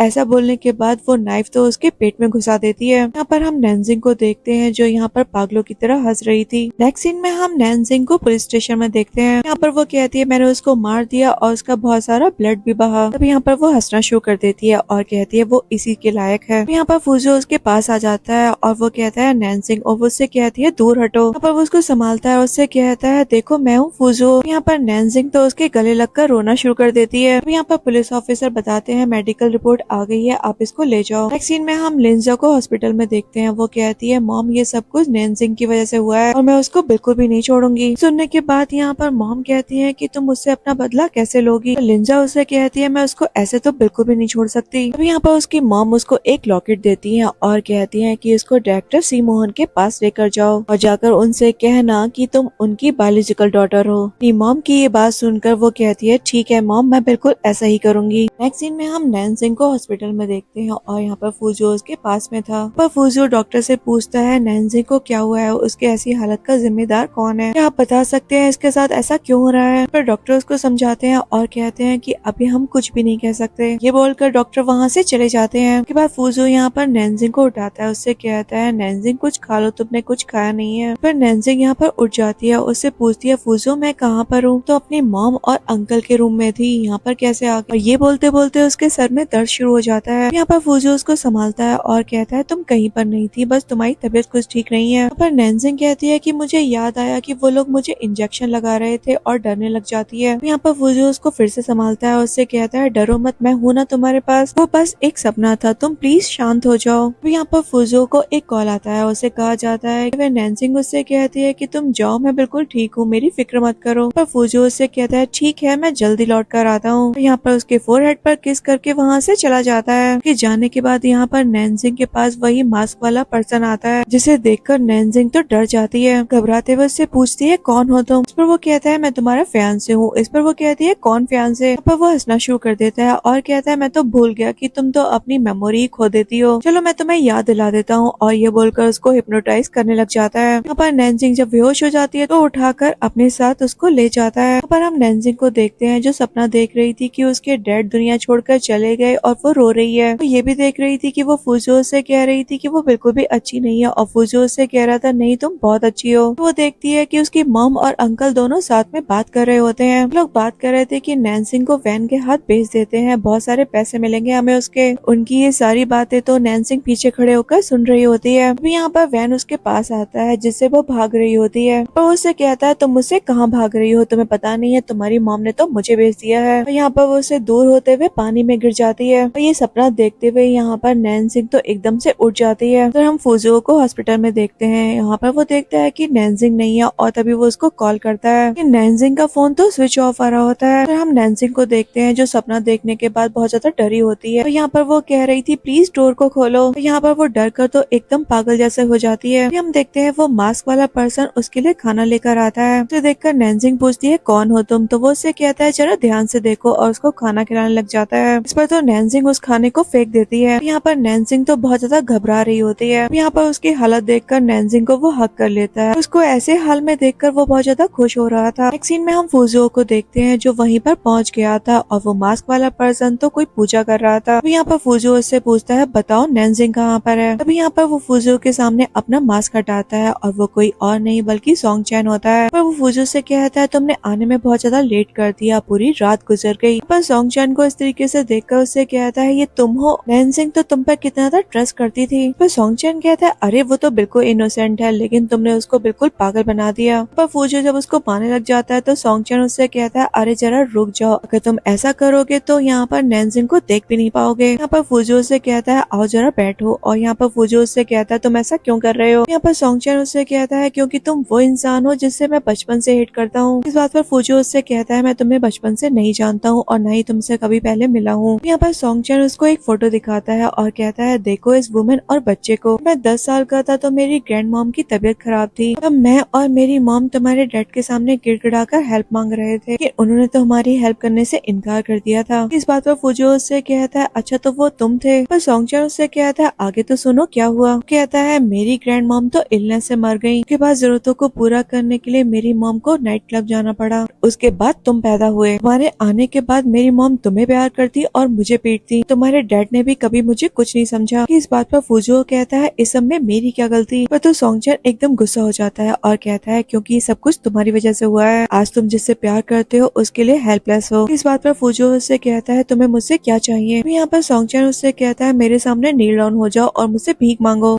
उसके बाद मैं तुमसे खुश हो जाऊँ। अभी यहाँ पर वो भी नैनसिंग के लिए माफी मांगने लग जाता है। पर सोंगचैन उसकी इस बात पर कहता है तुम बहुत ज्यादा चालाक हो लेकिन मैं तुमसे बिल्कुल भी खुश नहीं हूँ। तो अपना घर मेरे नाम करो और सबको बताओ कि वो घर मेरा है। इस बात पर फुजू तो हंसने लग जाता है और कहता है बस यही चाहिए तुमको। पर उसको हंसता हुआ देखकर सोंगचैन उससे पूछता है तुम हंस क्यों रहे हो, मैंने तो स्टेप बाय स्टेप सब कुछ प्लान करा है। यहाँ पर फुजू तो अभी भी हंस रहा था। पर वो सोंगचैन से कहता है ठीक है मैं तुमसे प्रॉमिस करता हूँ कि वो घर तुम्हारे नाम कर दूंगा। तो सोंगचैन खुश हो जाता है और तभी यहाँ पर फुजू बड़ी गुस्से में उससे कहता है तो बता दो नैनसिंग कहाँ पर है। उसी तरफ हम नैनसिंग को देखते हैं जो एक रूम में बंद होती है और वो कह रही थी मुझे उनको मारना है। यहाँ पर वो खुद को संभालती है और कहती है कि नहीं मैं ऐसा कैसे कर सकती हूँ, मैं किसी को कैसे मार सकती हूँ। यहाँ पर फुजू उसके पास आ जाता है और वो उसको दूर करते हुए कहती है कौन हो तुम, मैंने अपने सपने में तुम्हें देखा है लेकिन वो सपना क्या था मुझे याद क्यों नहीं आ रहा। ऐसा बोलने के बाद वो अपना सर जोर जोर से पीटने लग जाती है। यहाँ पर फुजू उसको शांत करवाता है और कहता है घर चलो मैं तुम्हें सब कुछ बताऊंगा। यहाँ पर वो उसको गोद में उठाता है और अपने साथ ले जाते हुए सोंगचैन से कहता है क्या किया तुमने इसके साथ। तो सोंगचैन उससे कहता है जब से मैं इसको लेकर आया हूँ ये ऐसी ही थी, तुम खुद से पूछो क्या हुआ है उसके साथ। जैसे तुमने मुझे जो प्रॉमिस किया है याद है ना तुमको। तो फुजू उससे कहता है मुझे सब कुछ याद है, अगर मुझे पता चलता है कि तुमने नैनजिंग के साथ कुछ भी किया तो मैं तुम्हें मार डालूंगा। और यहाँ पर वो सोंग चैन को ऐसा बोलकर वहाँ से चला जाता है। नेक्स्ट सीन में हम नैनजिंग को देखते हैं जो यहाँ पर फिर से सपना देख रही होती है। यहाँ पर डॉक्टर फूजो को बताते हैं कि इसको पानी से डर लगता है, शायद पानी के पास इसके साथ कोई ऐसा इंसिडेंट हुआ हो जिससे इसको पानी से डर लगता है। फूजो को ऐसा बोलकर डॉक्टर वहाँ से चले जाते हैं। उसी तरफ हम नैनजिंग को देखते हैं जो फूजो से कह रही थी कि मुझे हॉस्पिटल में क्यों रखा है, मैं बीमार नहीं हूँ। फूजो कहता है मैं हूँ ना, सब कुछ ठीक हो जाएगा। अभी हम देखते हैं यहाँ पर उसकी मॉम और अंकल उसे मिलने के लिए आते हैं, जिनको देखकर वो जोर जोर से चिल्लाना शुरू कर देती है। तभी यहाँ पर वो नींद से जाग जाती है और ये सब कुछ वो अपने सपने में देख रही थी, पर वो देखती है कि वो सच में हॉस्पिटल में है और उसके पास में फूजुओ बैठा होता है। उसके होश में आने के बाद फूजुओ से पूछता है क्या हुआ, तो वो कहती है मुझे याद आ गया कि तुमने मुझे पानी से बचाया था, लेकिन वो पर्सन कौन था जिसने मुझे किडनैप किया था। तो फूजुओ से कहता है कि वो मुझसे बदला लेना चाहता था और कोई बात नहीं है। यहाँ पर नैनजिंग उससे कहती है लेकिन बाकी की बातें मुझे बिल्कुल भी याद नहीं है। तो फूजुओ से कहता है तुम बिल्कुल भी चिंता मत करो, मैं हूँ ना, मैं तुम्हें सब कुछ बता दूंगा, तुम बस आराम करो। नेक्स्ट सीन में हम फूजुओ को डॉक्टर के पास देखते हैं। फूजुओ उसको सारी बातें बताता है। यहाँ पर डॉक्टर कहते हैं कि ये तो अच्छी बात है कि उसको धीरे धीरे सब कुछ याद आ रहा है, लेकिन मुझे अभी भी डर है कि उसके अंदर दो पर्सनैलिटी है। उसकी एक पर्सनैलिटी अपनी रियल पर्सनैलिटी को बिल्कुल भी दुखी नहीं देखना चाहती, इसलिए उसको दुखी करने वाले लोग को वो मारना चाहती है। उसका अच्छे से ख्याल रखो और ऐसे लोग को उसके आसपास बिल्कुल भी मत रहने दो जिससे उसकी पर्सनैलिटी चेंज हो जाए। एक सीन में हम सोंग चैन को देखते हैं जो फूजुओ के डैड के पास आ गया था, पर वो उनसे कह रहा था कि तुम्हारा बेटा तो नैनजिंग के पीछे बिल्कुल पागल है, उसके चक्कर में अपनी सारी प्रॉपर्टी मेरे हवाले कर देना चाहता है। बेफिक्र रहिए, मैं सब कुछ अच्छे से संभाल लूंगा कि मैं हर तरीके से तुम्हारे बेटे से बहुत अच्छा हूँ। ये बोलकर वो खांसना शुरू कर देता है। ऐसा हाल देखकर फूजुओ के डैड कहते हैं जाओ बेटा, पहले जाकर अपना ट्रीटमेंट करवा लो, अपना अच्छे से ख्याल रखो, शायद कुछ ही दिन बचे हो तुम्हारे पास इस दुनिया में। तो सोंग चैन कहता है बीमारी मुझे है, मैं देख लूंगा, आप बिल्कुल भी चिंता मत करिए। को ऐसा बोलकर वहाँ से चला जाता है। नेक्स्ट सीन में हम नैनजिंग को देखते हैं जिसको कोई उसके डैड की वही फोटो भेज देता है जिस पर पेंट गिरा होता है। फोटो को देखकर नैनजिंग की पर्सनैलिटी तो एकदम से फिर से चेंज हो जाती है। वो वहाँ पर रखे हुए नाइफ को उठाकर वहाँ से जाने लग जाती है। यहाँ पर फूजुओ उसको देखकर कहता है तुम क्यों उठ गई, और वो ऐसा बिल्कुल भी कभी नहीं करेगी। यहाँ पर नैनजिंग उससे कहती है तुमने देखा ना कि उसकी स्टेप मॉम ने उसको कितना ज्यादा हर्ट किया है, उनको जीने का तो बिल्कुल भी हक नहीं है। मैं ही वो हूँ जो नैनजिंग का दर्द अच्छे से समझ सकती हूँ, मुझे पता है कि नैनजिंग कितनी ज्यादा तकलीफ में है। तुमने तो बस नैनजिंग की जान बचाई है, उसके दर्द को बिल्कुल भी नहीं जाना है। पर जब वो जान लग जाती है तो फूजुओ उसको पीछे से कस के पकड़ लेता है और कहता है नहीं, तुम ऐसा बिल्कुल भी नहीं कर सकती हो। यहाँ पर नैनजिंग तो फूजुओ के पेट में ही नाइफ घुसा देती है। उसके बाद ही यहाँ पर उसकी पर्सनैलिटी एकदम चेंज हो जाती है। यहाँ पर जब वो अपने होश में आती है तो हॉस्पिटल में फूजुओ के पास ही बैठी होती है। कहती है मुझे सब कुछ याद है, मैं बिल्कुल पागल हूँ ना। और फूजुओ उसको समझाता है और कहता है नहीं, सब कुछ ठीक है, तुम बस थोड़ी सी बीमार हो और सब कुछ जल्दी ही ठीक हो जाएगा। पर नैनजिंग उससे पूछती है तुम्हें मुझसे डर नहीं लगता, तो फूजुओ उससे कहता है नहीं, तुम दुनिया की सबसे अच्छी लड़की हो। तो नैनजिंग उससे कहती है मैं ऐसी बिल्कुल भी नहीं हूँ, मुझे याद है 3 साल पहले मेरी वजह से तुम्हारी जान खतरे में आ गई थी और आज फिर से। मेरी मॉम ने मुझसे बताया था कि जब नर्सिंग होम में आग लगी थी तो उस आग में तुम्हारी डेथ हो गई थी। के बाद तो मेरी मॉम मुझे एक कमरे में बंद कर दिया करती थी। के बाद उन्होंने मुझे इंजेक्शन भी लगाया और ये बताते बताते वो रोने लग जाती है। यहाँ पर फूजुओ उसको संभालते हुए उसे हक करता है। यहाँ पर डॉक्टर आकर बताते हैं कि इसके माइंड का लॉक खुल गया है और इसीलिए सब कुछ इसको याद आ रहा है। मैं कहूँगा कि अभी ये खतरा गया नहीं है, तुम्हें उस पर्सन को ढूंढना होगा जिसने इसको हिप्नोटाइज किया। हम फूजुओ को देखते हैं जो सोंग चैन के पास पहुंच गया था। उससे कहता है तुमने ही नैनजिंग को हिप्नोटाइज किया ना,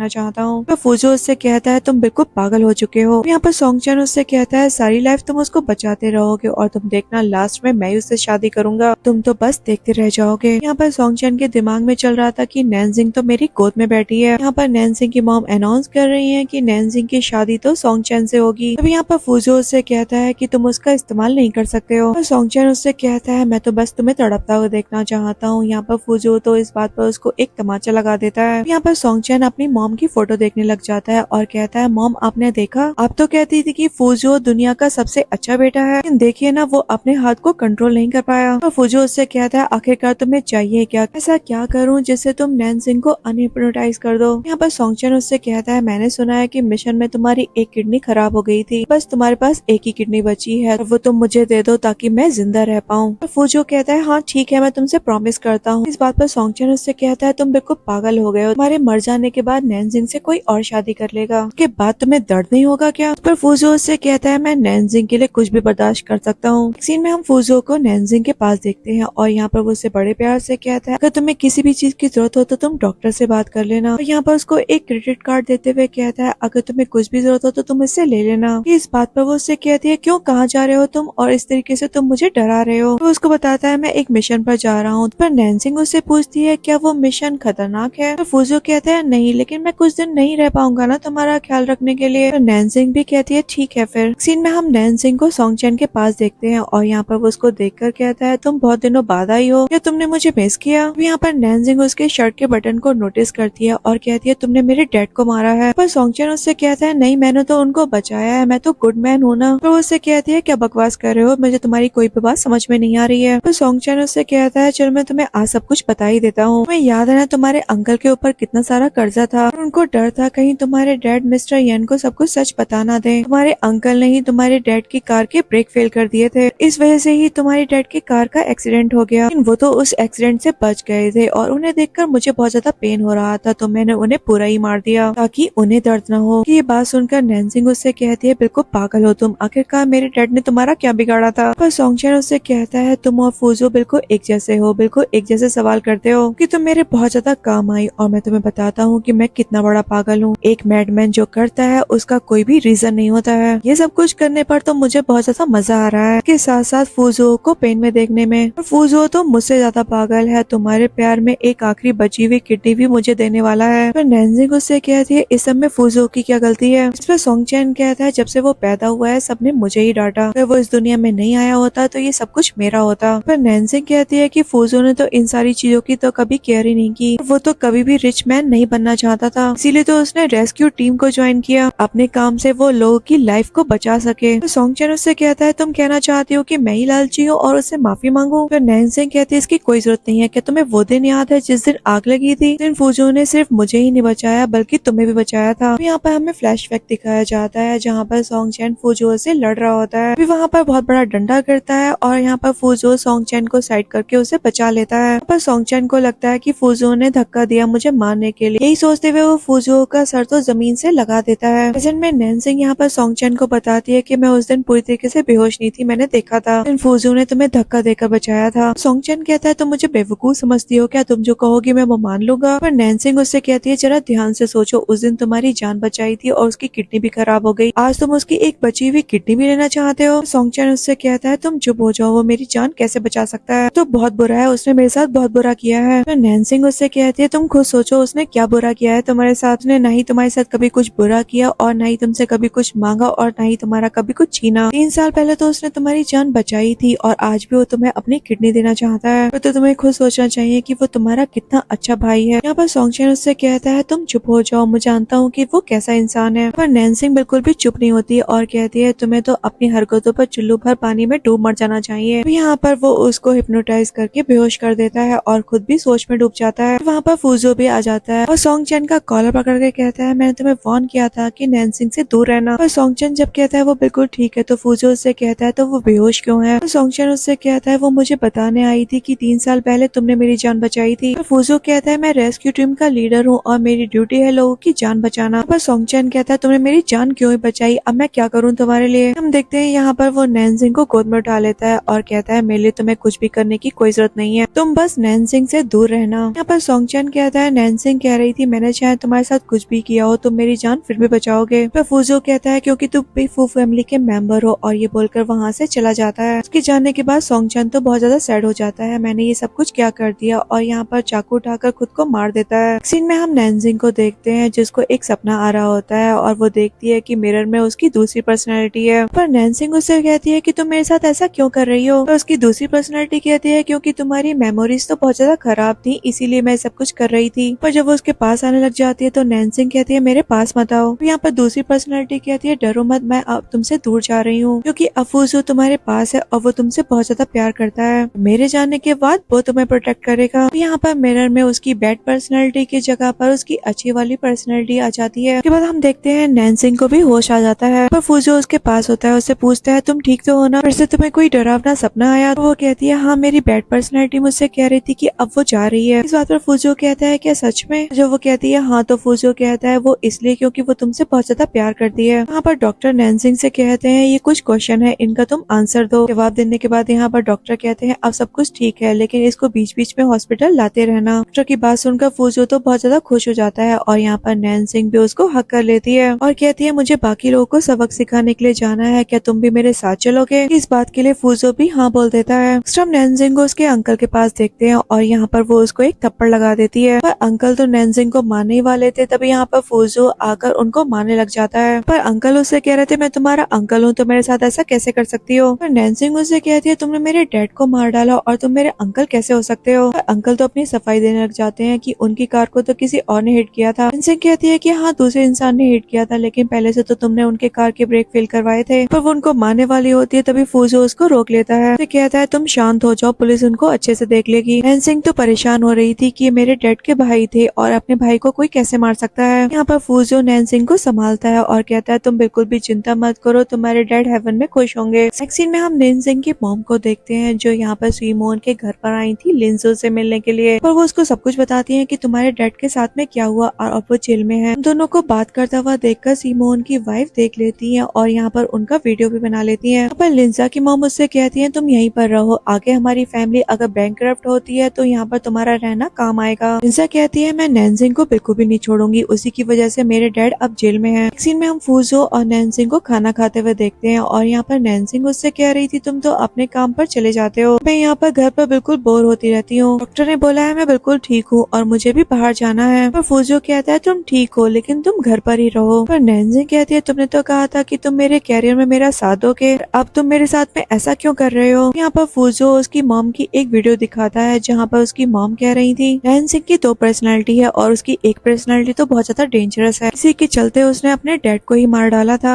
जब मैंने उसके अंकल से शादी कर ली तो वो सारा ब्लेम अपने अंकल पर ही डाल रही है। सब कुछ देखने के बाद नैनसिंग तो बहुत ज्यादा सैड हो जाती है और कहती है ऐसी भी माँ होती है क्या? पर वो कहती है इन्हें तो मैं अच्छे से सबक सिखाऊंगी कि तुम मेरा साथ दोगे। तो वो कहता है हाँ मैं दूंगा। नेक्स्ट सीन में हम डायरेक्टर शेनमोन की वाइफ को देखते हैं लिंजा के साथ में। पर वो उससे कह रही थी तुमने नैनसिंग के साथ में ये सब कुछ क्यों किया? पर वो कहती है आप क्या बात कर रही है, मैं कुछ समझी नहीं। पर वो उसको वही वीडियो दिखाती है जब वो अपनी मॉम से बात कर रही थी। कहती है मैंने सब कुछ सुना था जब तुम उनसे बात कर रही थी। पर लिंजा कहती है मॉम डैड इस सब से मेरा कोई भी लेना देना नहीं है, नैनसिंग की मॉम ही बहुत ज्यादा बुरी है, कोई मॉम अपनी बेटी के साथ ऐसा करती है क्या? ये उनकी फैमिली की प्रॉब्लम है, उन्हीं को सॉल्व करने दो। पर डायरेक्टर सीमोन से कहते हैं ठीक है तुम अपने रूम में जाओ और फिर वो चली जाती है। तभी यहाँ पर उनकी वाइफ कहती है कि नैनसिंग कितनी इनोसेंट है, हमें उसकी हेल्प करनी चाहिए। यहाँ पर सीमोन भी कहते हैं ठीक है मैं इस बारे में पता करने के लिए जाता हूँ। फिर हम लिंजा को देखते हैं जो अपनी मॉम से कॉल पर बात कर रही थी और कहती है कि मैंने सीमोन और उसकी वाइफ को मना लिया है और वो नैनसिंग से बिल्कुल भी बात नहीं करेंगे। आगे क्या करना है आप सब कुछ देख लीजिए खुद से। पर हम देखते हैं सीमोन की वाइफ तो ये सब कुछ अपने कानों से सुन रही होती है। फिर बड़े गुस्से से लीजा के रूम में जाती है और कहती है तुम ऐसा कैसे कर सकती हो? कहती है मैं जा रही हूँ सीमोन को ये सब कुछ बताने के लिए। यहाँ पर पीछे से लीजा आती है और कहती है मॉम प्लीज ऐसा मत करिए। और यहाँ पर इसी खींचातानी में सीमोन की वाइफ सीढ़ियों से गिर जाती है। सीन हम हॉस्पिटल का देखते हैं। यहाँ पर सीमोन आते हैं और लीजा से कहते हैं तुम्हारी मॉम कैसी है? बताती है कि उनका ऑपरेशन चल रहा है, वो अभी भी ऑपरेशन रूम में है। पूछते हैं ये सब कैसे हो गया? तो वो कहती है पता नहीं, जब मैं अपने रूम से आई तो वो बस नीचे ही पड़ी थी, तय वो सीढ़ियों से गिर गई थी। यहाँ पर हम देखते हैं नैनसिंग और फूजो भी उसी वक्त हॉस्पिटल में आए हुए थे। यहाँ पर नैनसिंग जब सीमोन को देखती है तो उनसे पूछती है आप यहाँ पर क्या कर रहे हैं? वहाँ पर डॉक्टर भी आ जाते हैं और कहते हैं पेशेंट की फैमिली से कौन है? पेशेंट को ब्लड की नीड है और उसके ब्लड ग्रुप है AB पॉजिटिव। तो सीमोन कहते हैं मेरी बेटी का भी यही ब्लड ग्रुप है, लेकिन यहाँ पर लीजा तो बहाने बनाने लग जाती है कि उसे चक्कर आ रहे हैं। यहाँ पर नैनसिंग कहती है मेरा भी यही ब्लड ग्रुप है, मेरा ले लीजिए। यहाँ पर लीजा कहती है तो बिल्कुल पागल है, अगर मॉम को कुछ हो गया तो? सीमोन कहते हैं क्या बकवास कर रही हो तुम? यहाँ पर नैनसिंग को वो थैंक्स कहते हैं। पर नैनसिंग कहती है आप मुझे थैंक्स मत बोलिए, मुझे तो बस आंटी की चिंता हो रही है। नेक्स्ट सीन में हम सीमोन को यहाँ पर नैनसिंग के DNA टेस्ट के साथ में देखते हैं और यहाँ पर वो बहुत ज्यादा सोच में डूबे हुए थे। यहाँ पर लीजा आती है और यहाँ पर सीमोन तो उसको घूर के देखने लग जाते हैं। तो उनसे कहती है डैड आप मुझे ऐसे क्यों देख रहे हैं? पर उनकी वाइफ कहती है कि इसमें इसकी कोई भी गलती नहीं है, ये हमारे साथ नहीं रहती थी, अब इसको हम सब कुछ सिखा देंगे। यहाँ पर सीमोन उसको DNA टेस्ट पढ़ने के लिए देते हैं। लीजा कहती है ये क्या है, मुझे तो कुछ भी समझ नहीं आ रहा है। यहाँ पर सीमोन से कहते हैं अच्छा मुझे बताओ कि वो तुम्हें लॉकेट और वो हेयर किसने दिए थे? तुम बहुत बड़ी झूठी हो। और यहाँ पर तो लीजा उनका हाथ पकड़ लेती है और कहती है नहीं डैड मैं बिल्कुल भी झूठ नहीं बोल रही हूँ, ऐसा करिए फिर से टेस्ट करवा लीजिए मेरे हेयर की। पर वो उससे कहते हैं दूर रहो तुम मुझसे, मैं तुम मेरी बेटी नहीं हो। सुनने के बाद यहाँ पर उनकी वाइफ कहती है आप ये सब कुछ क्या कह रहे हो? यहाँ पर वो उनको रिपोर्ट दिखाते हुए कहते हैं कि तुम इस रिपोर्ट को देखो और इस पर वो कहती है कि इसका मतलब नैनसिंग हमारी बेटी है। यहाँ पर वो रोते हुए कहती है कि उसको कितना ज्यादा दुख सहना पड़ा ना, इतने सालों तक वो कितना ज्यादा परेशान रही, हम भी कुछ नहीं कर पाए अपनी बेटी के लिए। वहाँ पर पुलिस ऑफिसर आ जाता है, लीजा से कहता है कि हमें सिमोन ने बताया है कि तुमने इतने दिनों तक उनकी बेटी होने का नाटक किया, तो हमारे साथ पुलिस स्टेशन चलो इन्वेस्टिगेशन के लिए। यहाँ पर लीजा तो सैड होकर जमीन पर ही बैठ जाती है। सीन में हम नैन्जिंग को देखते हैं जो कह रही थी कि मैंने सिमोन की वाइफ को ब्लड दिया। यहाँ पर फूजो उसको देखने लग जाता है, कहता है अच्छा इसीलिए पतली दिख रही हो, उसे घर चलने के लिए कहता है। तभी यहाँ पर नैन्जिंग को सिमोन की कॉल आ जाती है, पर वो उससे कहते हैं तुम हॉस्पिटल आ जाओ। तो वो पूछती है क्या हुआ, आंटी को कुछ प्रॉब्लम है क्या? पर वो कहते हैं वो बिल्कुल ठीक है, कल फ्री होकर आ जाना, मैं और तुम्हारी आंटी तुमसे मिलना चाहते हैं। कॉल कट होने के बाद वो फूजो से कहती है वो लोग मुझसे मिलना क्यों चाहते हैं? फूजो कहते हैं मुझे कैसे पता होगा, तुम खुद मिलकर पूछ लेना। तो हम देखते हैं नैन्जिंग यहाँ पर उन दोनों से मिलने के लिए आ गई थी। यहाँ पर सिमोन की वाइफ तो नैन्जिंग का हाथ पकड़ लेती है बड़ा इमोशनल होकर, और यहाँ पर सिमोन उसको रिपोर्ट दिखाते हैं। तो नैन्जिंग कहती है मैं बहुत ज्यादा कंफ्यूज हूँ, और यहाँ पर सिमोन कहती है कि यही सच है कि लिंजा हमारी बेटी नहीं है, हमारी बेटी तुम हो। कि ये बात सुनते ही नैन्जिंग तो वहाँ से भाग जाती है। यहाँ पर सिमोन की वाइफ कहती है कि इसे थोड़ा टाइम दीजिए। घर आकर यहाँ पर नैन्जिंग फूजो से टकराती है, वो उससे पूछता तुम्हें क्या हुआ? वो बताती है कि सिमोन का कहना है कि मैं उनकी बेटी हूँ। तो फूजो उससे कहता है ये तो अच्छी बात है, तुम रो क्यों रही हो? तो नैन्जिंग कहती है ये तो खुशी के आंसू है, मैं हमेशा सोचती थी कि मैं अच्छी नहीं हूँ इसलिए मेरी मॉम मुझसे प्यार नहीं करती, लेकिन वो तो मेरी मॉम ही नहीं थी। तो फूजो उसको समझाता है कि तुमने बहुत कुछ सहा है, लेकिन अब तुम्हारी रियल फैमिली तुम्हें बहुत ज्यादा प्यार करेगी। यहाँ पर नैन्जिंग अपनी फैमिली से मिलने के लिए जाती है, पर उसकी मॉम उसके सामने रोने लग जाती है और कहती है अगर तुम्हें टाइम लेना है तो ले लो, लेकिन हमें माफ कर दो, हम तुम्हें अच्छे से प्रोटेक्ट नहीं कर पाए। पर नैन्जिंग कहती है कोई बात नहीं मॉम डैड, लेकिन मैं लिन फैमिली में कैसे पहुंच गई? सिमोन उसको बताते हैं तुम्हारी उस मॉम की वजह से। हम देखते हैं सभी लोग लिंजा की मॉम के पास पहुंच जाते हैं, और यहाँ पर सिमोन उससे कहते हैं कि तुमने ऐसा क्यों किया? पर वो उससे कहती है डायरेक्टर सिमोन क्या मैं तुम्हें याद नहीं हूँ? स्कूल के बाद मैंने तुम्हें प्रपोज किया था, लेकिन तुमने तो मुझे ये बोलकर रिजेक्ट किया कि तुम्हें अपना कैरियर बनाना है, और मैं वेट करती रही और तुमने किसी और से शादी कर ली। सिमोन उससे कहते हैं तो तुमने मेरी बेटी से क्यों बदला लिया? वो कहती है मैं हमेशा तुम्हारे नाम से जुड़ा रहना चाहती थी और इसीलिए अपनी बेटी को तुम्हारे साथ जोड़ के रखा। कुछ दिनों में मेरी बेटी की डेथ हो गई, मैंने अपनी मरी हुई बेटी को तुम्हारे हाथ में देखा तो पता है उस दिन कितना दर्द हुआ था मुझे। तो सिमोन उससे कहते हैं इसमें नैन्जिंग की क्या गलती, वो तो इनोसेंट है ना। वो कहती है तुम्हारी बेटी इनोसेंट कैसे हो सकती है? उसको मारने के लिए पता नहीं क्या क्या किया और ये फिर भी बच गई। उसके बाद इसकी लाइफ में फूजो आ गया और इसे इतना प्यार करने लग गया। सिमोन की बेटी को प्यार मिले ऐसा होता हुआ मैं कैसे देख सकती हूँ? पर नैन्जिंग कहती है तो ये सब कुछ तुम्हारा प्लान था। पर तो वो हंसने लग जाती है। इस पर नैन्जिंग उससे कहती है जब मारना ही था तो मुझे पालकर बड़ा क्यों किया? पर वो कहती है क्योंकि सोंगचैन ने कहा था कि तुम काम के लायक हो, और फिर हंसना शुरू कर देती है। पर तो नैन्जिंग उसके पास आकर उसके गाल पर एक तमाचा लगा देती है। कहती है तुम्हारी हिम्मत कैसे हुई मुझे मारने की? नैन्जिंग कहती है तुम मेरी मॉम नहीं हो और तुम्हारा और मेरा रिश्ता तो अब बिल्कुल ही खत्म है, मैं तुमसे बहुत ज्यादा हेट करती हूँ। पर तो वो फिर से हंसना शुरू कर देती है और कहती है ये तो बहुत अच्छी बात है, सिमोन तो अब मुझे बिल्कुल भी नहीं भूल पाएगा। पर सिमोन कुछ कहने जाने होते हैं तभी नैन्जिंग उनको रोक लेती है और कहती है इन्हें तो पुलिस देख लेगी। यहाँ पर वो उनसे कहती है जाओ जेल, तुम्हारी बेटी वहाँ पर तुम्हारा वेट कर रही होगी। सीन में हम नैन्जिंग को देखते हैं, यहाँ पर जब वो रो रही होती है तभी फूजो उसको शांत करवाता है। तो वो लोग बात कर ही रहे थे तभी वहाँ पर सिमोन भी आ जाते हैं। वो कहते हैं नैन्जिंग तुम ठीक तो हो ना? वह सिमोन कहते हैं मैं अपनी टीम को अच्छे से पे करूंगा ताकि वो नैन्जिंग का अच्छे से ख्याल रख पाए। तभी फूजो खड़ा हो जाता है और कहता है नहीं इसकी कोई जरूरत नहीं है, मैं इसका ख्याल अच्छे से रख लूंगा। हम फूजो और नैन्जिंग को घर पर देखते हैं और यहाँ पर नैन्जिंग तो फूजो के ऊपर चढ़कर बैठ जाती है। तो फूजो उससे कहता है ये क्या कर रही हो तुम? नैन्जिंग कहती है फूजो तुम बिल्कुल स्टूपिड हो, और उसके नेक पर किस करने लग जाती है। यहाँ पर फूजो उसके ऊपर आ जाता है। यहाँ पर कहता है नैन्जिंग चलो हम शादी कर लेते हैं। इस पर नैन्जिंग कहती है ऐसे कौन पूछता है शादी के लिए? पर फूजो उससे कहता है नैन्जिंग आई लव यू, तुमने मुझसे कहा था ना कि तुम्हें मुझे उससे पहली नजर में प्यार हो गया था। फिर फूजो कहता है 3 साल पहले जो कुछ हुआ था मुझे डर था कि वो दोबारा से ना हो। पर नैन्जिंग कहती है डरो मत फूजो, ऐसा दोबारा कभी नहीं होगा। यहाँ पर फूजो 3 साल पुरानी वही रिंग जो उसने अपने गले में पहनी थी को उतारकर नैन्जिंग से कहता है क्या तुम मुझसे शादी करोगी? ये बोलकर नैन्जिंग को वो रिंग पहना देता है। यहाँ पर नैन्जिंग भी कहती है हाँ बिल्कुल, और तभी दोनों